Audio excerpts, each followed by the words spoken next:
I am Adam, And I'm Steve. and we are our show, Adam Steve Show. We are here to talk about movies and stuff. We're here to recap the previous year for movies, some movies that we missed at the end of the year, go over our ass anticipation game from last year, draft this year's slate. We have a bunch of fun stuff ready for you guys today. How are you feeling about it, Steve?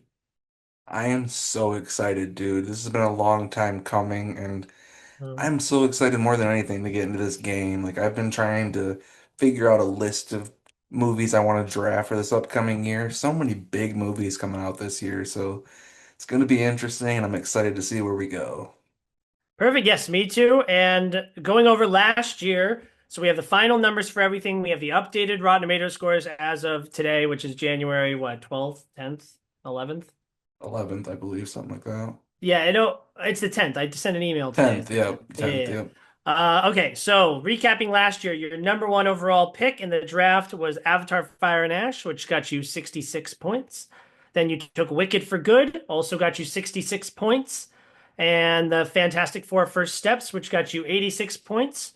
You missed out on Mickey 17 and Megan 2.0, but you rebounded with Captain America Brave New World at 46 points. Lilo and Stitch at 72 points for a grand total of, oh, and missing. Michael got pushed back. Saw 11 got pushed back or canceled. Is that real? I think it moved. I mean, they did the whole thing with uh getting the partnership with what is it, Atomic Monster or whatever. So like Hmm. it's not dead in the water, but I don't think they've started production on anything yet. So who's to say? Gotcha, gotcha. Okay, well then, and then Ballerina also did not qualify. This is a grand total of 336 points. You had five out of your 10 qualify this year, and two get pushed back. But a good job, Steve. 336. Not bad. Uh, My first overall pick was Mission Impossible: The Final Reckoning. That was 80 points. Then I took Superman for 83, Zootopia for 91. Then I missed on Elio. Who would have known that Pixar movies do not make money unless they have a big franchise attached Hey, to it? I tried to help. I supported the box office. I went and saw it. Oh, I love it. I love it. And people seem to really like it that did see it, but no one saw it. Yeah. Then I got Jurassic World Rebirth, which a lot of people saw. That's 50 points. How to Train a Dragon 77, Thunderbolts 88, and F1 82. I missed out on Tron Ares and Snow White. Those were two that I missed. For a total of 551. So I am this year's winner. This is the first time I've won in 4 years of playing this game? Because we 25, 23. I think it's the third. I think it's the third time. I think I'm 2-1 now. Did we not play in 2024? Because I'm looking back at it now. I have 2022, I have 2023, I have Oh, 2025. Did we not play in 2024? no, I feel like we definitely did. Can't imagine we skipped it. Interesting. Um, well, who would have had Deadpool and Wolverine? I guess that's where my question lies. I don't know. We'll Yeah, figure that out when we figure that out. Can yeah. you name some notable movies that I did not list when I listed both of our lists? At the top of my head, I can't think of anything that jumps out right away. What do we? Well, Minecraft, one of the biggest movies of the year, we did Oh not shit. take. Yeah. Who would have Also, a fucking movie thought that's going to that? get nominated for Best Picture, Sinners, major hit this year that we just totally did not take. Isn't that weird? Ryan Coogler is a man that you can't deny. Yeah, He and sneaks in there. let's see. So other movies from this past year were Um, we missed out on The Conjuring: Last Rites. Did that make I that just much money? Oh, 177 domestically. That's right. Jesus. Yeah, it was just like 12 million below F1. So it was a pretty big hit, man. That's Uh crazy to me. I remember at the theater it was like pretty like substantially huge there. Weapons was also one. I think that was supposed to come out in January of this year. Like we were supposed to just now get Weapons. And so like it just took a little bit longer or we got a little bit quicker. But we weren't going to probably pick that anyways. Yeah. Final Destination Bloodlines. You're a bigger fan of that than I am, right? Yeah, I'm disappointed I didn't pick that because yeah, I actually just went and bought that on Vudu the other day. Very excited to rewatch it because honestly, it's the best film of the franchise by a lot. I definitely agree. I rewatched it, or I didn't rewatch it, but I've been tempted to rewatch the opening because I did the Space Needle in Seattle. So I was Oh, like, oh, this is very reminiscent of that situation. yeah. Um, Demon Slayer, I don't know how to say the rest of that, but Infinity Castle, that I was a did see huge that. hit. That was a very good movie for someone that I still have not watched an episode of the anime. Yeah, and Five Nights at Freddy's 2 is the last one that we didn't take. I don't know why we wouldn't have taken that. Yeah, who would have thought? I mean, the box office, people are loved going to these movies. It has its audience. That's the one thing I will always give it. They make the Mm. movies for their fans, and their fans show up. Even in the pandemic, they showed up. Oh yeah, they do. I mean they're bad, but they like them, and it's they buy popcorn, and they keep the theater Dude, alive, and my that's all that theater was full matters. of merchandise. They sell. Oh, and people dress up for these things. Like it's got real fans. Like I really like appreciate the fan base. Yeah, The movies that just missed, Dog Man made just a hair under 98 million domestically. Freakier Friday 94. No one took Predator Badlands, 90 million. And then damn. everything else is a little bit below. Snow White is the highest thing that got drafted that didn't qualify at 87 million. Yeah. But okay. Would you like to talk about the rules for the game? Refresh everybody with the rules. Like I was talking about points and box office. What does all of that mean? So, for the rules of this ass game, we are drafting 10 movies, and I mean, we're hoping that these are going to be damn near the top 10 movies of the year when it comes to getting your points for this Rotten Tomatoes score. The film domestically needs to hit that mark of making $100 million. And if it does that, then whatever the Rotten Tomatoes score is, when we rack up the numbers, that will be the points towards your end score. And the highest score wins the whole thing. There you go. So basically, if you draft a movie that makes $99 million, the Rotten Tomatoes score does not count. You draft a movie that gets 0 points on Rotten Tomatoes, or 0% on Rotten Tomatoes, but makes $1 billion, you get 0 points. So Yep, it's in like pushing you to pick the blockbuster movies. They want you to pick the blockbuster type stuff, because that's what makes it a little bit more interesting because it's hard to predict how good like Minions is going to be. You know what I exactly. mean? There are dark horses like that. Yeah, do I take a Minions that I know will make the money, but I know is going to have a middling Rotten Tomato score, or do I take something like Prestige that I think might catch wildfire and I know will be good, but like it's not a guarantee at the box office. Yep. But yeah, anything before we get started here? Other than like 2026 is looking to be a pretty damn good year, so I'm excited to see what we're picking. And this will kind of be our like most anticipated video. We'll like kind of take a moment when we're drafting here to be like, oh, I'm excited about this movie. Here's why. I'm gonna get us started here as the first year I get to pick first, which is a great year to pick first because there's something that I think is a cut above the rest. This is a guaranteed 90% on Rotten Tomatoes, and a guaranteed, definite hit at the box office. It's already selling out theaters. I'm gonna take The Odyssey from Christopher Nolan. Damn. That's definitely near the top of my list, so Mr. Christopher. He does not disappoint. Well, I don't know. There's some of them that like get pretty low, Rotten Tomatoes score wise. Like if you remember, like Interstellar wasn't really a hit when it first came out. I still think even today the Rotten Tomatoes score is middling.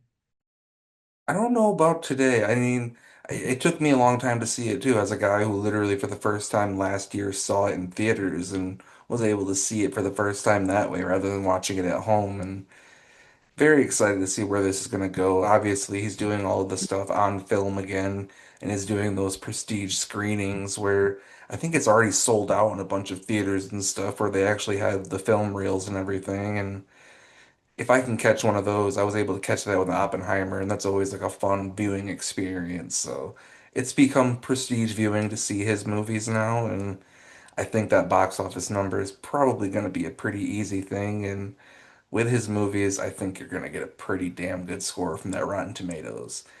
I mean, I love the story of the Odyssey. I think I read it in like ninth grade, so if he can make it this big epic thing, like he's pretty capable of doing, it should be pretty dope. Oh yeah, I mean, I don't have much care for like an Odyssey movie, period. Like if it was from a different director, I don't know how much I'd be interested. But the fact that it's Nolan sells me. The cast is great. I know that like I'm really interested about how crazy it's going to be. Like how grounded is it going to be? You know what I mean? Like Yeah. there's a Cyclops and like how just how crazy are we getting here? Because Christopher Nolan is usually a guy who likes to rein it in and have it be pretty grounded. So that makes me nervous. Well, I guess not nervous. I trust him to do whatever, but like I guess that's the thing I'm most like curious about going into it. And I haven't really feel like that was answered by any. If anything, the trailers make me feel like it's a pretty grounded movie overall. That's true. I've tried to stay away from the trailers too much just because I don't want to. I kind of already know the story in a lot of ways, so I don't want to go too much and kind of Hmm. spoil myself in a lot of ways by starting to picture it a little bit, but it's definitely one of the more anticipated ones for me, but definitely there's still another one on here that I might just be a little bit more excited for. All right, well, you're up, good sir. What would you like to take? I think I'm going to go with our little webby friend, Spider-Man Brand New Day. Spider-Man, Brand New Day. I mean, obviously I love Spider-Man. And so any movie with Spider-Man I'm gonna be excited for. I'm interested that this is like a new trilogy, a beginning of a new trilogy. And I think that it'll be interesting to like have him move on beyond Iron Man Jr. to like his own thing. I'm excited to see how he fits into the MCU at this point. I'm excited to see if the black suit, I hope that's the major arc for this trilogy. So we're doing the black suit thing. Like I hope it's introduced here somewhere. I want at least a movie where like he wears the black suit in like a good way for a little bit of it, Yeah. and then it kind of ends with, it going poorly, and then the third movie is him versus Venom kind of a thing. You know what I mean? Yeah, I'm definitely excited to see where they go with the whole Spider-Man story, especially after they did the whole multiverse stuff and they're introducing Sadie Sink in here from Stranger Things. Pretty sure she's gonna be like a an MJ type of character or something coming in here, which is a very interesting dynamic, especially to have. And I'm very interested to see where the Spider-Man story goes. Obviously, we have the Raimi ones that came out years ago, and I don't feel like Tom Holland has, especially in this modern Marvel era, kind of given us a chance to really. I hope it goes a little bit more and gives them some more dramatic stuff to deal with rather than just the paint by numbers. Oh, here's the big bad. Here's how we fight him. It's over with. Like, I hope they Hmm. try to develop more of an actual movie here. Hmm. I agree because it feels like so much of the Tom Holland Spider-Man has just been how it connects with everything else, and I want him to stand on his own a little bit, but I don't know. It's like a mixture of the two. Like I like that Punisher and Hulk are going to be in this. I think that that's fun. Yes, me too. Um, Moving on to the next pick in the draft, I'm going to take. I'm so happy that I got because this is one and two on my big board. I'm going to take Dune Messiah or Dune Part Three. Damn, I literally almost did that. Yeah, Tim Cham. I just made the speech last night where I was like, there's no movie stars speech, and I'll say that Timothy Chalamet is one of the best arguments for like a movie star that's working today. Especially with 100% how agree. big Marty Supreme has been. It's just really impressive what we've gotten from this kid. And I think currently it's still slated for December release. So like I'm a little worried about it making the money in time, but I'm hearing they might move it up to November or October. And if that's the case, and it's a Denis Villeneuve movie, so it's an easy 90% Rotten Tomatoes. It's an easy one for Rotten Tomatoes, but the only thing that's so scary about Denis is people don't go support him in theaters. That's That's true. the only dangerous thing about picking him. Like, I love all of his movies. Big Sicario guy.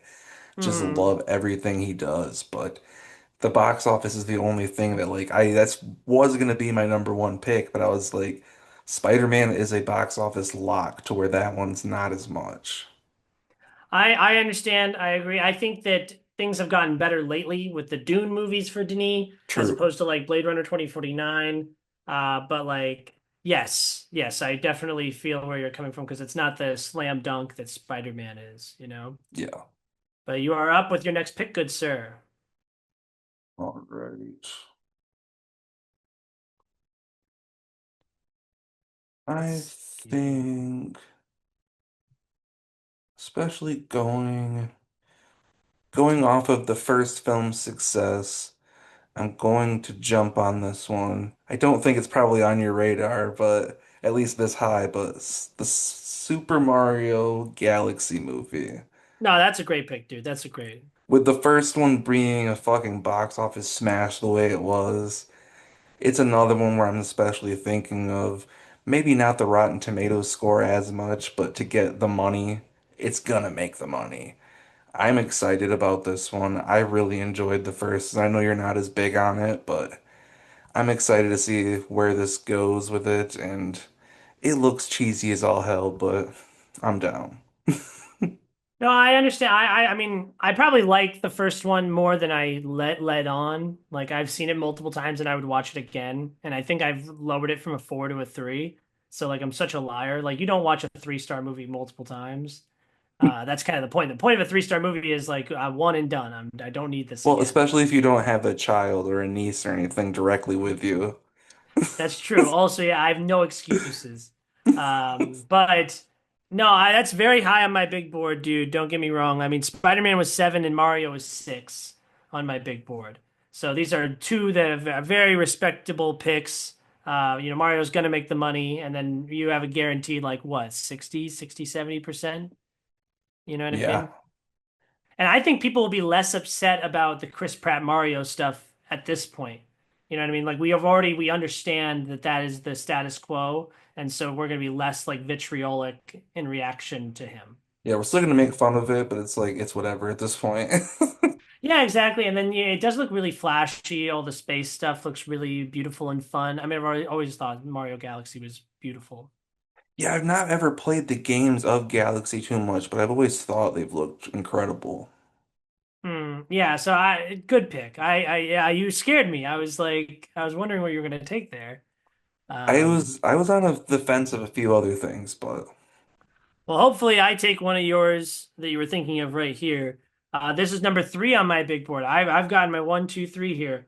Um, Toy Story 5. Speaking of a movie that, maybe the stigma against the movie might be lessened now because people hated the fourth one because they were like, well, it's a perfect trilogy. Like people hadn't seen the fourth one yet because it was really good. It made $1 billion and it won Best Animated Feature, which, like how much more successful can a movie be than, critics and box office? And that's what we're looking for here, right?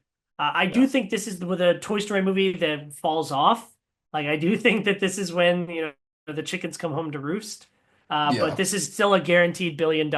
And, I can't see it in any world having less than like a 60, 70%. It's probably an 80, 90 if in my eyes. I really hope so. I am one of those people that like I would have been okay with it never making a fourth one, but I'm not a hater. I thought it was fine. Hmm. This and I'll definitely watch the fifth one just to see what it has. And obviously I have my nieces who I'll probably take to go see it. And I'm always down. I mean, Toy Story 2 is still one of my favorite animated movies of all time. So I mean, this franchise will always be in my heart. So I'm not like disappointed by it by any means. And yeah, it's gonna be a great pick. It's gonna make that money. And if the writing is up to par like the rest, there's no doubt in my mind it's gonna be at least an 80 on the Rotten Tomatoes. It's funny when you're describing your feelings about the fourth one. I think my favorite moment from the show ever is when I was up there in Detroit and that clip of us talking about Toy Story 4. I don't know why I've watched that more times than anything else. I love it. Um, but yeah, so yeah, I mean, it's about iPad babies, and I think that's smart and clever because that's like, what kids like to play with these days. as their little screens, their little tablets. I see them even at the theater with the tablet, which is nuts. Yeah, that's crazy to me. Yeah, but apparently this one's more about Jesse. It sounds like the Buzz stuff is pretty repetitive, but who cares? Like give Jesse a chance to shine. Sounds fun. I trust them. Yeah, I'm definitely down. All right, but you are up, good sir. Hmm, hmm, hmm.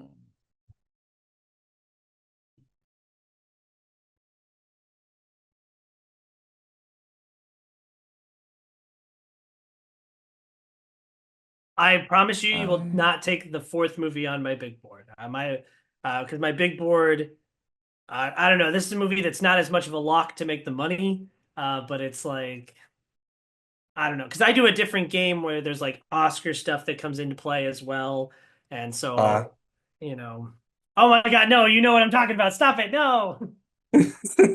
no, I'm gonna pick one and I'm purely going off of emotion on this one. It's based off of a book.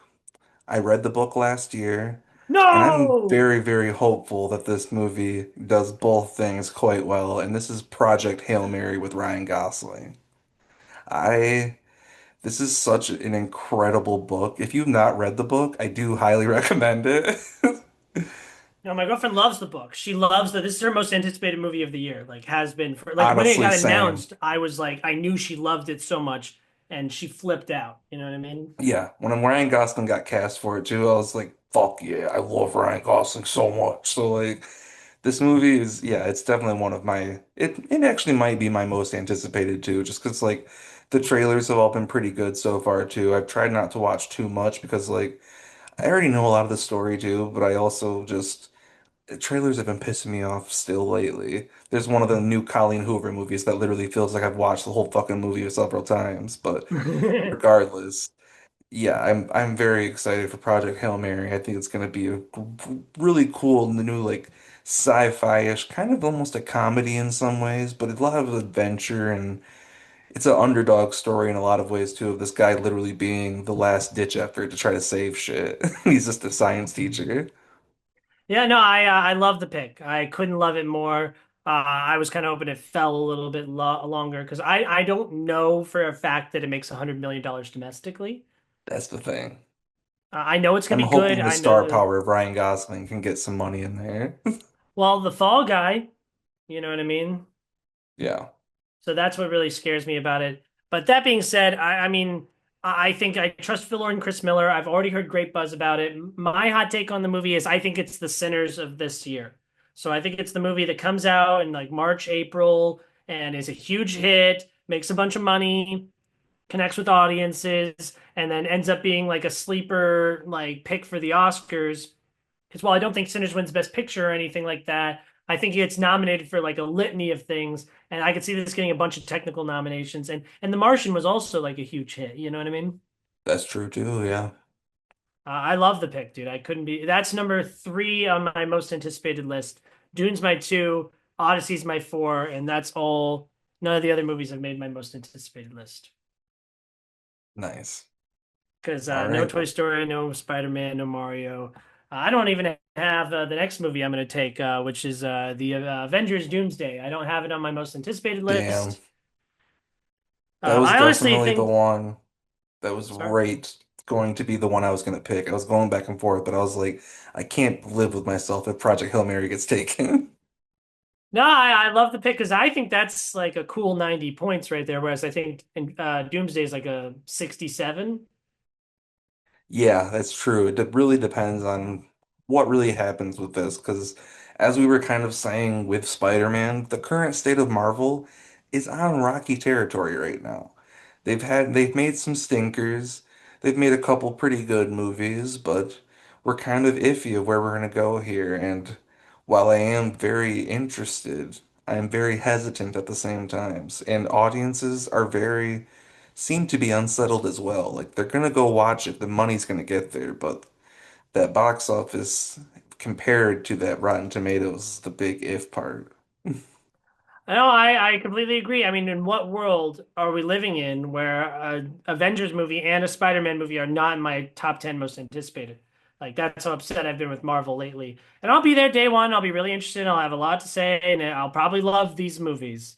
But I don't know. It looks like a mess. It looks like an absolute. I like how I'm just talking shit about my pick. But yes, you are up, good sir, with your fourth pick in the draft. All Avengers right, was number 5 on my big board, so all we're missing is number 4. with Project Hail my Mary is my 12, just because I'm afraid. with my number four, I'm going with another one that might be a bit of a wild card in a little bit of a way, but the director is an iconic man being Steven Spielberg, and I'm going to take Disclosure Day. Number 4 on my big board, man. I had a feeling when you were talking about that, I was like, I'm going to try to grab that because I'm interested. No, great pick. I don't even think the trailer looks good. I just like it's Spielberg, and I love Josh O'Connor, That's the only, it's like Josh O'Connor and what is it, Emily Blunt. Emily Blunt. I was like, English lady. No, I mean it looks great. Like on paper. While I don't like the trailer, I still think it's going to be really good. I think that it's Spielberg going back to his Alien roots. So part of it's like, oh, that's kind of lazy. I've seen you do that, but also part of it's like, yeah, back to what you were good at, man. And not that his recent stuff hasn't been good. It just hasn't made all the money in the world. But I'm pretty sure Ready Player One did, and that's the last big blockbuster type movie that he did like this. Yeah. So I think you're fine. Yeah, I'm definitely like I don't know a whole lot about it and I kind of love it for that. That's why and but just the name Steven Spielberg I think is going to get at least film nerds and older audiences to get that money, I think. But the that it's iffy for sure, but I do like I like the game. Yeah, no, I totally I love that pick, man. I had to take Avengers above it because Avengers is the lock to get the Yeah. money. And I'd rather have the guaranteed 60 than the maybe 90, but I think it's a probable 90. You picked a very good, much better movie than me. That's where I'm trying to make a little bit of a difference because like last year I tried too hard to try to pick all the ones that I thought were going to be these box office hits that just went a little bit under at least, or just didn't Hmm. make it at all. So I was like, I'm trying to pick stuff that like I'm actually going to watch too, so I can at least say I helped. Yeah, no, you want to like your list. You know what I mean? Yeah. I'm the opposite. I want to hate my list, so that at least when I lose, I'm like, good. The movies I hate did bad. Yeah. Um, okay, good sir. I have number 8 on my board. I have 8, 9, 10, 11 on my board, but like, I kind of want to just go with my 11 just because I think that that's the biggest lock here in this game. Yeah, I'm gonna go with my 11. Rankings be damned, man. I think that. I'm gonna take a television movie. I'm gonna take Mandalorian and Grogu. Okay. That was definitely toward the top of what I have my ranking as. I just think that like everyone and their mom will go see this movie. It's the first Star Wars movie in 7 years in theaters, and I don't know Oh, why I you had to classify 100%. in theaters. I mean, when I saw I can't remember what movie I saw the other day. I think oh, the housemaid or whatever with my mom. I think they might Hmm. have played that trailer beforehand and all of the women in there were like, "Oh," like on Grogu the whole time and it was like it's going to sell from that alone. And the Yeah, children that and are going to come with their parents, I mean, it's perfect for that. well, and from a quality perspective, I'm like the stakes are high. You know, while people may have like Star Wars fatigue, despite there not being a movie, all the TV shows we get, and then we've already had like I thought the Mandalorian and Grogu story was over after season 2 of Mandalorian, and then they did a third season. Which I've still Um, never seen. yeah, exactly. Apparently people don't like, so maybe people are tired of this shit. But I know it's gonna come out in May. I know it'll make the money, the bare minimum money, and I know like I'll get me a cool 73 points. You know what I mean? Yeah, I Uh, think that's definitely pretty safe bet, but also, I mean, Rotten Tomatoes, I think it'll probably do pretty decent. I mean, Pedro Pascal, I like him a lot, and he seems to be doing pretty good in that mask, so we'll see. Hmm. Oh, I think it looks terrible and I hate the movie, but I'm I'm sure taking you do. like I have very little creative interest. Like I mean I'm interested in the sense that it's like a big obnoxious thing. You know what I mean? Like a big blockbuster, big I'm stupid blockbuster. I don't hate the trailer so far, if I'm being honest. It does look very cheesy, but sometimes I like cheese. Me too, but not this is stinky cheese if you ask me. That's fair. You are up, good Um, sir. Your fifth pick. I am I've halfway done. with my fifth pick. This is interesting. I have some choices. I You have know three what? I'm really feeling right now. I'm really liking what James Gunn's doing in DC right now. I'm hopeful for it. I'm gonna go Supergirl. I like the pick. I think it looks like a better version of Captain Marvel because she actually has like personality and like she's fallible. Like I I don't like want that to. actress a lot, Millie Alcott or whatever. I mean, I thought Brie Larson was an amazing actress, but not to like only compare it to that. I mean, it's the similar thing. It's like blonde lady superhero. She kind of has an FU attitude. She wears blue and red. She flies around in space. It's a very similar B, right? That is true. And that movie made $1 billion, dude. So like I think the money is there. And then with a prime summer release date. And then I think that similar with Star Wars, there's a lot at stake with this movie because the DC. I don't think they do a Supergirl movie if they don't have a great idea that they're excited about. It's true. Like, because I just don't think it's like, oh, everyone's going to go see a Supergirl movie. Like, no, I think that that's kind Well, of and actually a risky thing a year after a Superman movie. as a little bit of a comic book nerd too, the character of Lobo who's in there that Jason Momoa is playing, Hmm. that is a character that's been wanted for many years. And a guy Hmm. like Jason Momoa is kind of perfect casting for it, like way better than Aquaman for him. So I'm very, even more than where they're gonna go with Supergirl, I'm very interested in that. No, I'm pretty interested in this one actually. Like I'm more interested in Supergirl than I am Mandalorian. You know what I mean? Yeah, No, definitely agree. good pick, man. Is definitely in my top 20 on my big board, so I love the pick. I am going to take. You know what? I talked about it earlier. Fuck it, we ball. These movies, you'd be surprised how like decently high of a floor that these movies have on Rotten Tomatoes. I'm not gonna lie, I almost did it when I picked Supergirl. Oh, I know really? where You you're wanted Mega going. Minions? Yeah, I literally was going there. I was like, because the money is undeniable.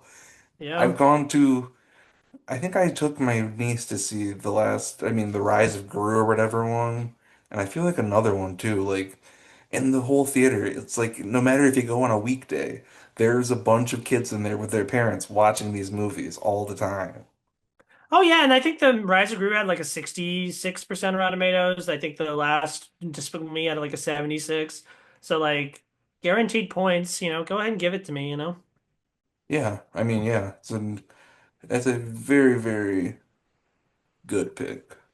Yeah, I mean I'm not excited about it, but like sure, fart around in a stupid little cartoon movie, you know what I mean? Like I'm sure it'll be like a 3 out of 5 kind of thing, you know? Yeah, I mean, it's not made for us. That's the one thing I've definitely made peace with a while ago, but it's like if I can laugh a few times in there and not want to freaking blow my brains out by the end of it, it's a good movie. Yeah, pretty colors, fun music. Exactly. If I can get a few laughs in there and a few yuck yucks, if they're making a couple jokes towards me, Hmm. cool.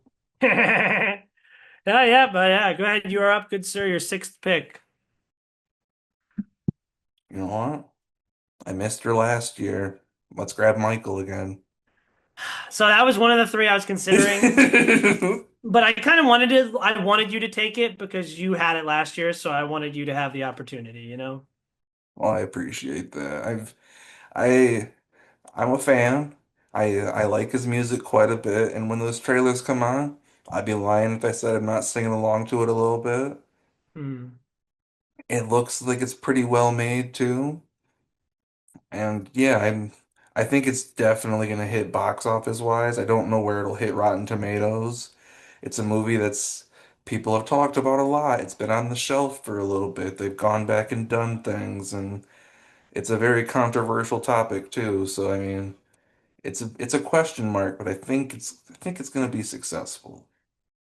Yeah, I mean I'm not excited about it at all. I think it looks terrible and but I think it'll make a bunch of money and I think that people will like it more than they should. So I think this is a great pick. Like I think you just got a cool like 80 points right here. Shit. Yeah, like I think it's gonna be a Bohemian Rhapsody situation. I would love that for me.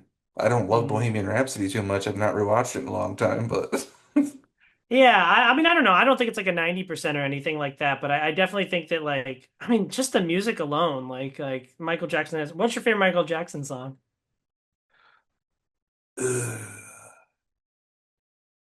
it's between Thriller and Billie Jean, probably the ones I listen to the most.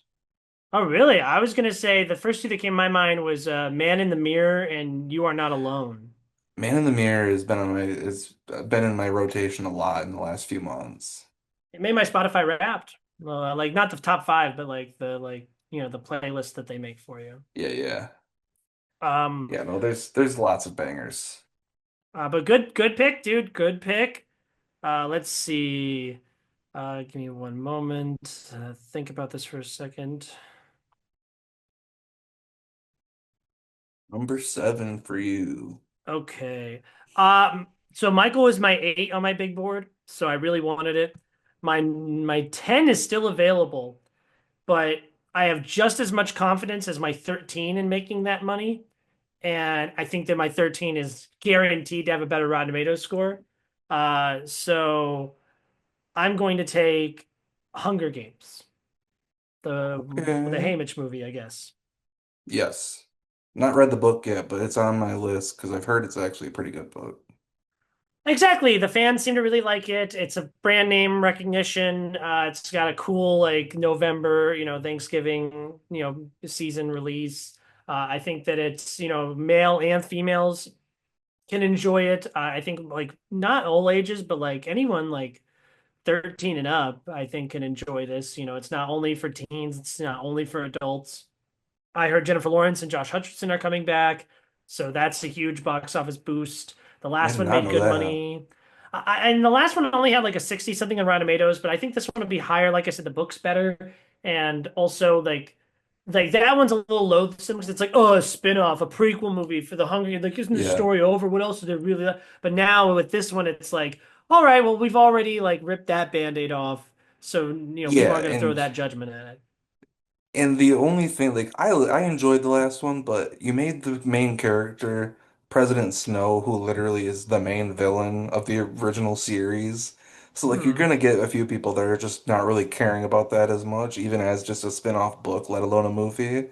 So when you're going to a character that's much more fan popular with Haymitch, Woody Harrelson, you're gonna get a lot of more people that are like, all right, I'm curious about this story because it's one that they brush on in the books and in the movies, but they never actually give you what his like backstory and his trauma really is. So that's where it's a lot of like, okay, it's finally giving us the filler that we've kind of wondered about, not something that's just like, oh, here's this random thing that you've never thought about that we're just gonna feed to you.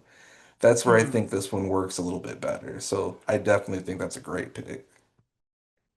I mean, I'm not interested in it, but that's kind of the thing. If I'm not interested in it, it's probably going to be I really think I'm great. much more And of the popcorn boy here. If we I mean, I can like some crazy stuff, but go ahead. You are up with your seventh pick, good sir. Go ahead. Take hmm. my number 10 on my big board. Take my last movie in my top 10 because the next highest one's my 15, and after that, I'm kind of like, "Ooh, I don't really know what to do here." Picking, huh. I'm questionable on so many of these. Yeah, there's really only two more that I think are like guarantees to make the money. When it's coming to money, I think I'm gonna go with this, even though it's a movie that's close to my heart, but also being boycotted because of some ongoing things, but I'm gonna try to go Scream 7 here. Okay. Because Okay. Scream 6 did great. Scream 5 did even better than that. It's hard to deny, especially the box office wise here, that this series has an audience. Hmm.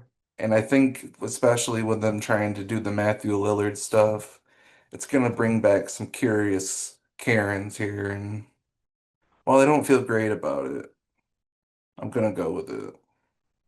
No, I like the pick. I think there's the brand name recognition. I think it's coming out early in the year. So it's not gonna have like major competition because I don't think there's any like major hits that are coming out until like the summer, like major like top shelf hits. Yeah, So I mean, I don't think it looks good. I don't like the direction they're going with the story and the franchise just in general. I think there's so much messy about what's been going on with the last couple Screen movies here, the whole Melissa Barrera, Jenna Ortega. We're done with that storyline. We're yeah, bringing back Stu. And like I don't. I'm like as a fan, I'm out. But for the purposes of this game, I think it. We saw The Conjuring. Like the movies we missed on last year were horror movies, right? yeah. And there were movies that were not anywhere near my radar, but probably should have been in the grand scheme of things. Yeah, like besides Minecraft, which is horrifying in its own right, like we didn't draft Sinners, we didn't draft Final Destination Bloodlines, Conjuring Last Rites, Weapons, like these are all movies that made $100 million. Yeah, I'm even as a Scream lover, I'm not geeked at it at all. Like you said with the Melissa, I can't remember her last name at the moment. Melissa Barrera and Jenna Jenna Ortega Ortega. just abandoning that story that was honestly probably the most interesting thing going on in those last few movies. It really sucks. And I'm hopeful that they can. I mean, Kevin Williamson, I love him as a writer. Have not seen Mhm. him direct as much, but very hopeful for where this goes. If anybody can do it, it's the guy who wrote the original thing with Wes Craven. So that's the biggest hope that I have right now. But yeah, it's a big question mark. But box office wise is the only reason it's really. I thought about even holding out till a 10th pick, but I was afraid. It was definitely on my radar. I have it's not one of the two that I was alluding to, but no, I think very respectable pick, especially at this point in the draft, you know what I mean? Yeah. I'm going to take a movie that's I think the box office will be quite shiny. I think you'll see how far it goes. What can I say except you're welcome? God damn it. I'm taking the live action Moana movie. I think it looks terrible. I think I hate it with all my guts. I love the original Moana movie. I detest this movie's existence. It comes out in July. Everyone's going to go see it, and it's going to get like annoyingly like a 60% on Rotten Tomatoes. Like, I don't know. I echo everything you say. It looks disgusting. Even from I've only seen the early still of like Dwayne on like the beach and everything that they saw and like yeah, it's just it looks bad. It looks and I hope it's okay. I hope my nieces love it. That's the main thing. I mean, still never watched the sequel that they made, but I really love the first movie still to this day. The music in it is incredible. See, and I Snow don't, White failed because, well, number one, there's a bunch of controversy.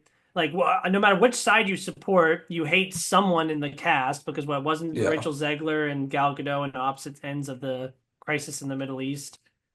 Yeah. Uh, and then, then Snow White's not white, and that's a problem. And then the dwarves looked ugly as all hell. And it's not like, Well, Lilo and even before Stitch. that, it was being mad because it's fucking what's his name from Game of Thrones and all that was mad because they were like depicting little Oh, people in Peter this way and Dinklage, everything. yeah, Yeah. a whole other controversial thing. It's just And then ridiculous. yeah, that was a whole headache to deal with. I also think that like Lilo and Stitch, if you were a 10-year-old girl when that came out, you're a 30-year-old something mom when the live action remake comes out. If you were a 10-year-old girl when Snow White came out, you're dead. You see what I'm saying? Like Yeah. There's not as many like people grew up with that. Maybe they like the idea of Snow White and the characters Snow White, but I don't think people were watching Snow White growing Yeah, up like that. the biggest issue here that we didn't even say yet is the fact that literally this movie just came out.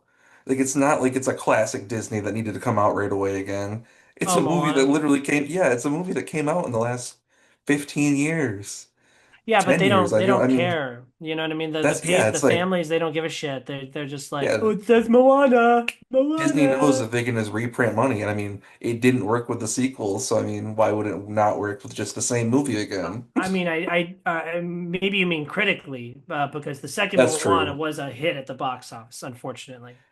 Yeah, I forgot. But no, I thought it was really bad, and I think this is going to be even worse. Honestly, I can't wait to reevaluate my opinion on Moana 2 when I see Moana, the live action remake, because I'll probably be like, well, at least there were original songs, and at least I got to see a new story. Yeah. Way too much time talking about Moana. Go take your pick, please. With my number eight, I'm gonna go Street Fighter. Street Fighter, there, look at you. I'm excited for Street Fighter. It's got some big stars in it from the wrestling world, from the comedy world, from the action world. And it's just a huge property. I mean, it's a game series that's been going on for 30 plus, 40 plus years at this point. Hmm. And I think it just has a built-in audience where Rotten Tomatoes, we might get around to 60 or 70 maybe, but the box office, I think it's a shoo-in to hit that number. And if it doesn't, it's probably gonna come damn close. What's the release date? Is it October? Have to look that up real quick. I mean, I never played the game or anything. That's the one where there's like the guy with the red headband, and then he's got like a white, Yes. like all white suit on, or like a karate suit or something like that. Yes. I mean, like I'm not a big video game guy just in general, but I'm aware of Street Fighter, and I'm sure that isn't there a comedian like in that that's fun? October Um, 16th. Andrew Schultz. Yeah, dude, That you're thinking exactly. of? Yeah. Yeah. I don't know. I'm not incredibly interested in it, but I agree with where you're coming from, especially seeing how many anime things like Demon Slayer, Chainsaw Man. I know this isn't anime, but like anime and video game fans kind of fit under a similar umbrella for me. You know what I mean? Yeah. And I can just see, and this is like a brand that hasn't been utilized. Like, there's no other Street Fighter movie, right? There was one in like 1994 with Jean-Claude Van Damme, but I think it was like similar to the old Mortal Kombat movies where like technology was not there and it's just of its time and not very good.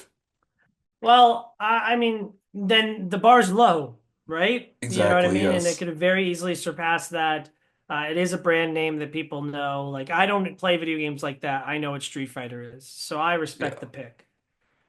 I'm gonna take a movie that's a part of a franchise that if you know me, you know that I am very high on these. Well, the original one's good. It's really good. People probably like it more than the next two, but the next two I am higher on than your average Joe.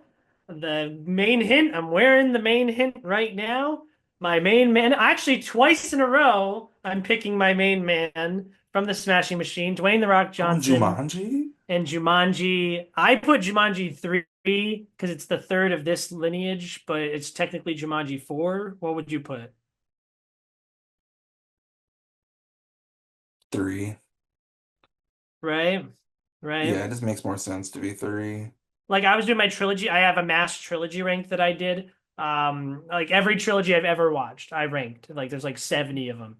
And I got really into like the math of it all too, you know. And one I didn't even consider Jumanji, like the Robin Williams and then The Rock.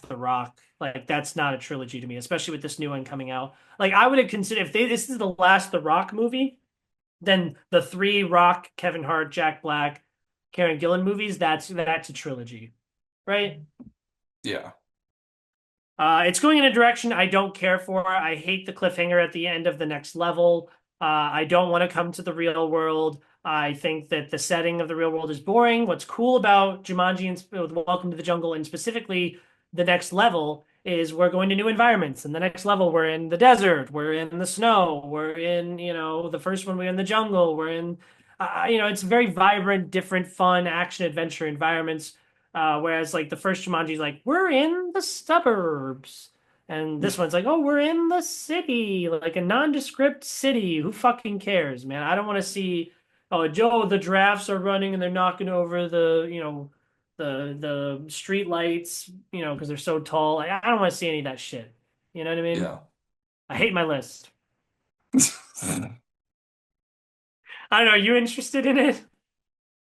I I am. I mean, I don't hate those other movies, but there's not like anything I'm like super excited about. Hmm. Yeah, no. Well, we're at that point in the list where it's like everything's getting really unsexy. Exactly. That's why I'm trying to do some quick Googling real quick of like box office so I can really make an educated guess here. Oh, there's one I forgot to like raise up in this list, and if you take it, I'm gonna be so sad because I believe in it. I only have one more pick left. Well, actually, then it's fine. If you take that, I'll take something else. But I believe in this movie pretty I'm picking heavily. something that's probably not even close to your radar, probably. Its last movie made pretty damn close to the number of 90. It made 90, it didn't get 100 million, but it's probably the biggest horror franchise around right now. Take it. So Yep. I'm gonna go with Terrifier 4. Wow, dude, look at you go, dude. I It's think funny it because has that huge audience where it's just getting bigger and bigger, and younger kids are starting to figure out about him. So I feel like the audience is just gonna get larger. and it was big at the Halloween Horror Nights. That was an amazing, one of the best houses I've ever been to. Yeah, and 90 million on a fucking like $2 million budget, whatever the fuck it was. It's like these dudes are printing money. So if they put in just a little bit more money too, it could be crazy. Oh, I love the pick, man.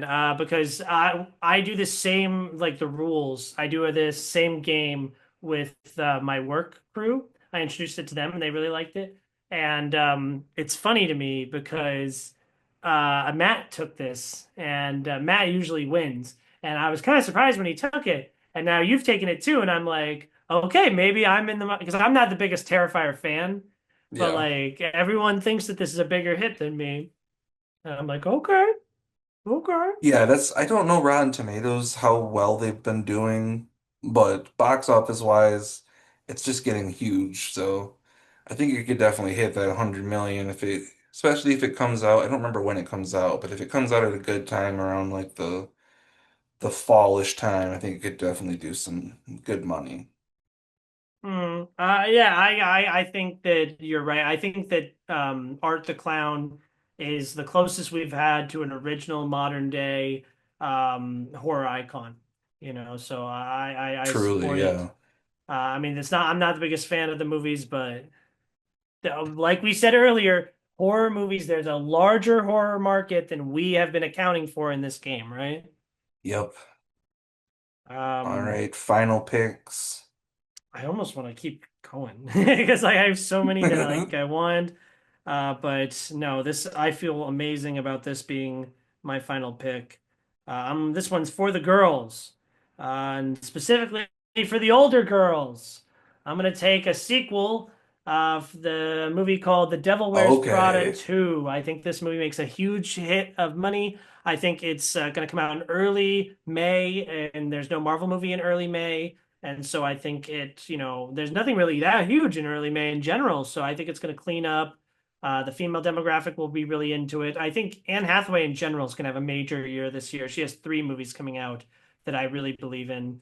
And I just think she's amazing in general. Meryl Streep's the go. Isn't Emily Blunt Yeah, coming back too? I believe so. And there's even other people like that Caleb Heron guy who's like a fat gay comedian that's Oh, I being love blowing him. up on the internet. He's I'm actually a big hilarious. fan of him. Yeah, his Yeah, stand-up special wasn't my favorite, but his podcast stuff I love.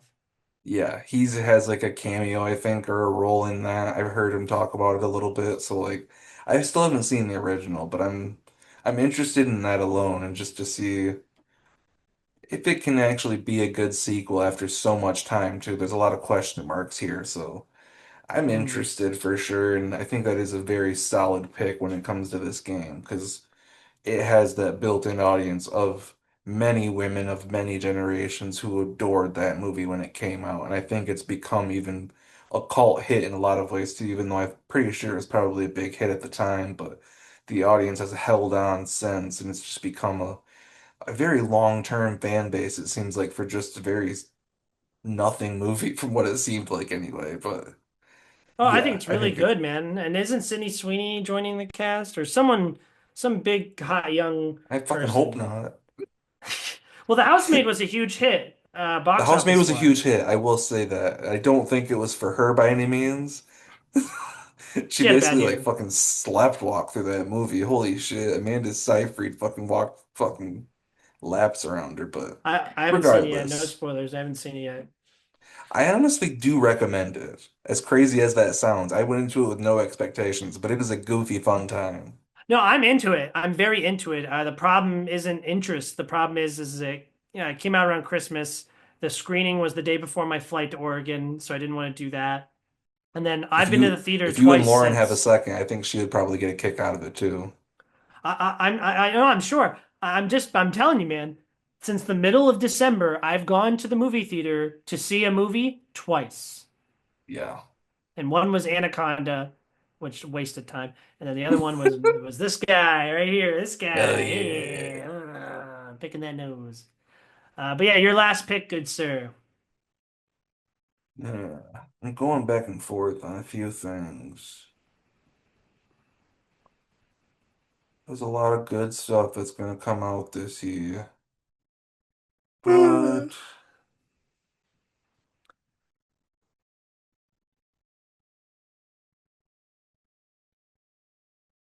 you know what? I'm probably gonna regret it, but Mortal Kombat 2. I was about when you took Street Fighter, I was like, there's sister movies coming out this year. Yeah. I almost went Scary Movie 6 because I'm very hopeful for that, but I'm gonna go Mortal Kombat 2. I mean, Scary Movie That's with a 6, the K, horror right? movie, yes, it is. Scary Movie 6, it aligns with the horror movie success, but I'm hoping Mortal Kombat 2 is just a good movie. I'm hoping they pushed it back from this year or last year to this year because they saw something good and they wanted to wait for it. Because it got pushed all the way back to May or something like that now? Or is Yeah, it and March? ironically, both of our number 10 picks release like close together. Like Devil Wears Yeah, Prada 2 is and at the same time. it's surprising that they push it back to that time because it's just like that is a very popular big time to fill a slot, so Warner Brothers must feel at least decently about it. So I'm hopeful that that speaks to the quality, but the last Mortal Kombat 2 that we got was one of the worst movies, so Hmm. fingers Oh, crossed on that one. I mean, I wasn't into the last Mortal Kombat.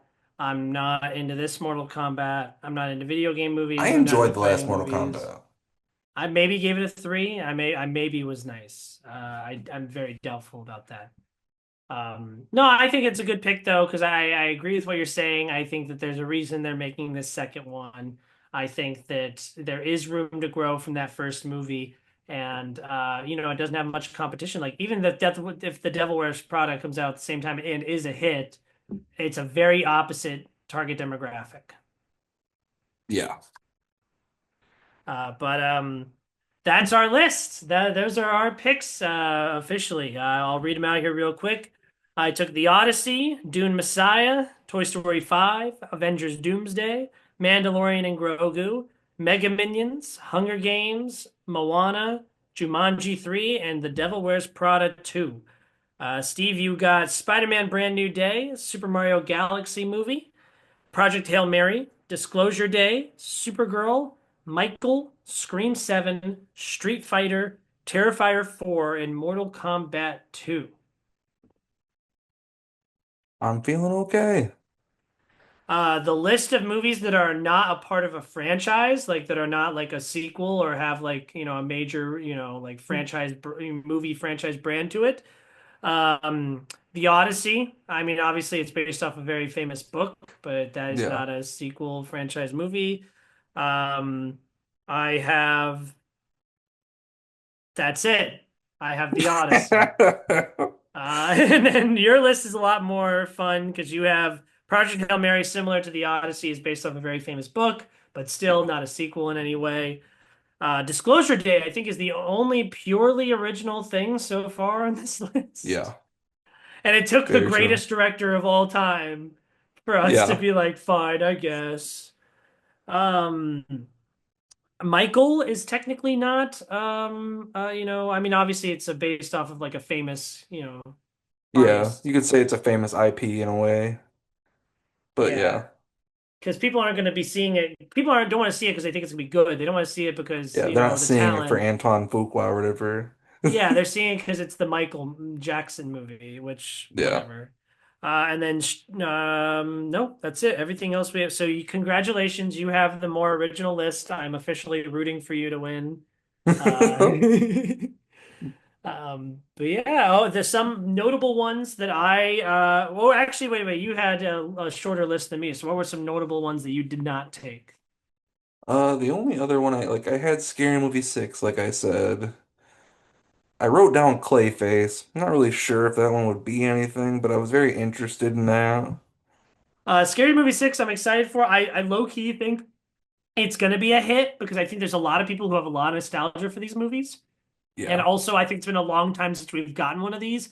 And so, like, in the 2000s, it was a problem because we got one like every fucking year and most of Yeah. them weren't funny. But like this one, there's going to be so much pressure for it to be funny and good. And we haven't had one. Like, what was the last, like, big, blatant parody movie like this? Naked Gun. That's the only like real big What? one, Oh, you but mean the and that's huge not hit even from last year that they're talking yeah. about doing a sequel for and But like got great reviews? before that, I don't know. But even still, like Naked Gun is its own like thing. Like, yes, it's a Yeah. spoof of definitely a spoof of like cop movies, but like Yeah, you don't yeah, think of like it an in the same actual vein. yeah, like an epic movie, all those shits. Yeah. Well, I think David Zucker is the guy who directed the first Naked Gun, did the Yeah, scary and movie movies too. So I guess well, falling on my he ass. David Zucker did not do the first two. He took them over after the Wayans brothers got ousted out of the franchise basically by the Weinsteins. And they Oh, oof. basically yeah, so they I think they practically like sold the franchise to get it made to the Weinsteins. And Hmm. then they made the second one, and then as they were trying to develop the third one, they had like contract disputes or whatever, and they pushed them away and paid Zucker cheaper and got a shittier movie for it. Oh yeah, I'm not into Scary Movie 3 and 4 at all. I love the first one. I think the second one's Four all has a few right. funny parts, but yeah, it's pretty I hear more garbage. love for the Five is third the one because isn't the worst. third one the one where Shaq is in the Saw game? That's the fourth one. The third Oh, one then is I'm a the one about liar. signs and everything. Oh, that's the M. Night one. Yeah, there's a lot of Yeah, M. Night references in that movie. That's all I remember about it. yeah. Okay, so you had Scary Movie 6, you had Clayface. I'm very excited for Clayface. I just don't think it makes the money. I'm I very was concerned what it's going to look like. I was iffy on the bride too. I'm really excited for that. It looks pretty interesting, but I don't know if it'll make money. No, I agree. It's got an IMAX release. It's got big actors, but it kind of seems like very like gothic, like hot topic, emo type beat, and Yeah, I don't know that that's going to make money. yeah, exactly. Other ones that I was thinking about. So one I was close to taking was not Judy. It's not called Judy anymore. It's called Digger, the new Alejandro Inarritu Tom Cruise movie. Yes. Yeah, It's getting an yeah. IMAX release. It's Tom Cruise. Apparently, it's like a comedy, so like maybe it'll be a little bit more broad. But because Bardo was like a failure in pretty much every way, and Yeah. but this has a like the biggest movie star. You know what I mean? Exactly. Yeah, it's definitely a pretty solid pick, I would say, if we were still doing that. Because yeah, Tom Cruise alone kind of justifies a pick. Yeah, oh yeah, exactly. I had The Social Reckoning. That's the Facebook sequel movie that's coming out with the Aaron Sorkin's going to Okay, direct this time. got you. Yeah. Make him not make him Monroe. Mikey Madison and Jeremy Allen White are going to be in it. Oh, this is. I knew that was coming, but I didn't know it was that far into development that it was actually coming out this year. But that's awesome. Oh yeah, Jeremy Strong's in it. I think there's enough name brand recognition with the whole Facebook thing, and I obviously think it's going to be an awards contender. I'm a big Sorkin guy, so I thought Yeah. about it. Narnia is not going to get enough of a run in theaters to make 100 million, I don't Yeah, think. because it's Netflix. Yeah. So I just don't want to bet on that. Werewolf, I don't think it has enough time. Like if it comes out Christmas Yeah. Day, you know. Yeah. Like Nosferatu was a hit, but like it took time. Yeah. Um, When it comes out to those December releases, it makes it very difficult to pick them. oh yeah, and then Hoppers, I've been burned before. I will not be burned again. The animation for Disney, people either love it or they despise it, and they will not go take their children to see it. Oh yeah, exactly. And speaking of animation, I have Cat in the Hat on here pretty low. I just don't believe in it. Oh, that is coming out this year. I remember the freaking trailers dropping, and then it was like, wait to all the way until freaking, what is it, like March or April of this year? No, it's supposed to be February, and then it got pushed back to November. That's what it was. Yeah, fucking ridiculous that you drop a trailer like a year in advance, practically. Oh yeah, it's ridiculous. I really and it looks like it's for like toddlers. You know what I Yeah. mean? Like strictly like Hoppers, I think like adults could enjoy that. But like Cat in the Hat, like especially like the imagery of the movie, like the design of the characters in the world, I think looks just so gross. Says the Um, guy who loves the Mike Myers one, but I mean, that's like so bad that it's amazing. You know what I mean? I know, I just had to say, I love it too. And then what is it? Resident Evil. I'm really shocked I didn't end up taking that. We talked about how horror movies, there's so many like, hits. Now I don't like this franchise. I've only seen the Welcome to Raccoon City movie. I've not seen that one. I've seen almost all the other ones, and it is a schlock would be the word I would use. It is goofy. They are bad movies, but if you like that kind of thing, you'll enjoy it. Are they box office darlings? No, I don't think I wouldn't have picked it if I were you, just because like it is a known franchise, but I don't think it's a money-making franchise. Okay, I'm I'll sell hopeful that you. they'll make a good movie, but No, I could sell you. So Weapons made $161 million last year. That's an original horror movie. Obviously, word of mouth helped that one a lot. And then obviously being really great helped out a lot.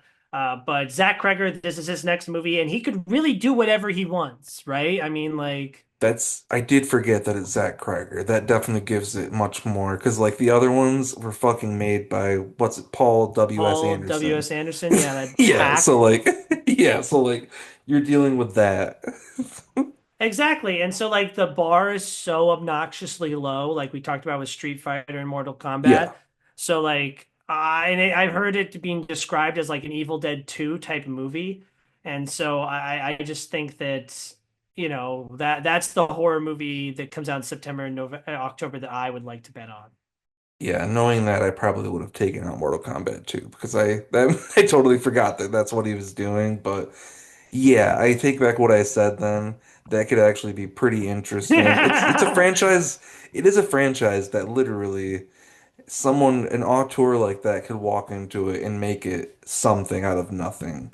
Because like you said, the bar is on the floor, especially the Mm, last few of the Resident Evil movies. Like the first and like the second one is probably the best one of all of them, and that movie came out in 2005. And I think the mm. last one came out well into the 2010s. So like there hasn't been one that I even think was decent in the last 15 years. So like if anybody can save it, I believe in Zach Cregger. Yeah, oh, I mean Weapons is my favorite movie of the year, so I have to believe in my boy. So Definitively? oh yeah, yeah, oh yeah. I thought Awesome. something might change, but like Wake Up Dead Man, like I don't be surprised if like in a year from now I'm like I've watched Wake Up Dead Man like 10 more times and I've watched Weapons 3 more times. So I'm gonna go Wake Up Dead Man. Yeah.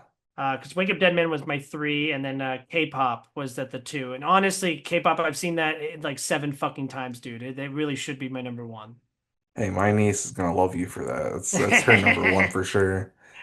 Oh yeah, speaking of your niece, one that it makes me one I wanted to take was Hexed.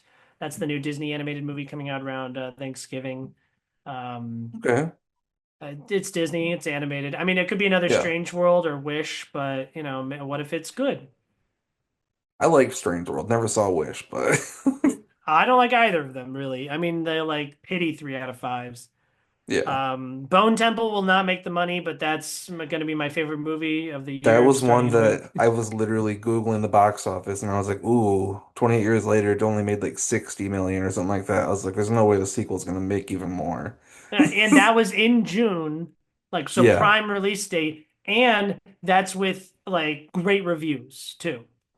Yeah, that's the thing. I saw like later then people started like downing it more and talking shit about it, but I genuinely thought I thought it was a decent movie. And I am excited to see where the franchise goes, but the box office is the main reason why I could never pick it.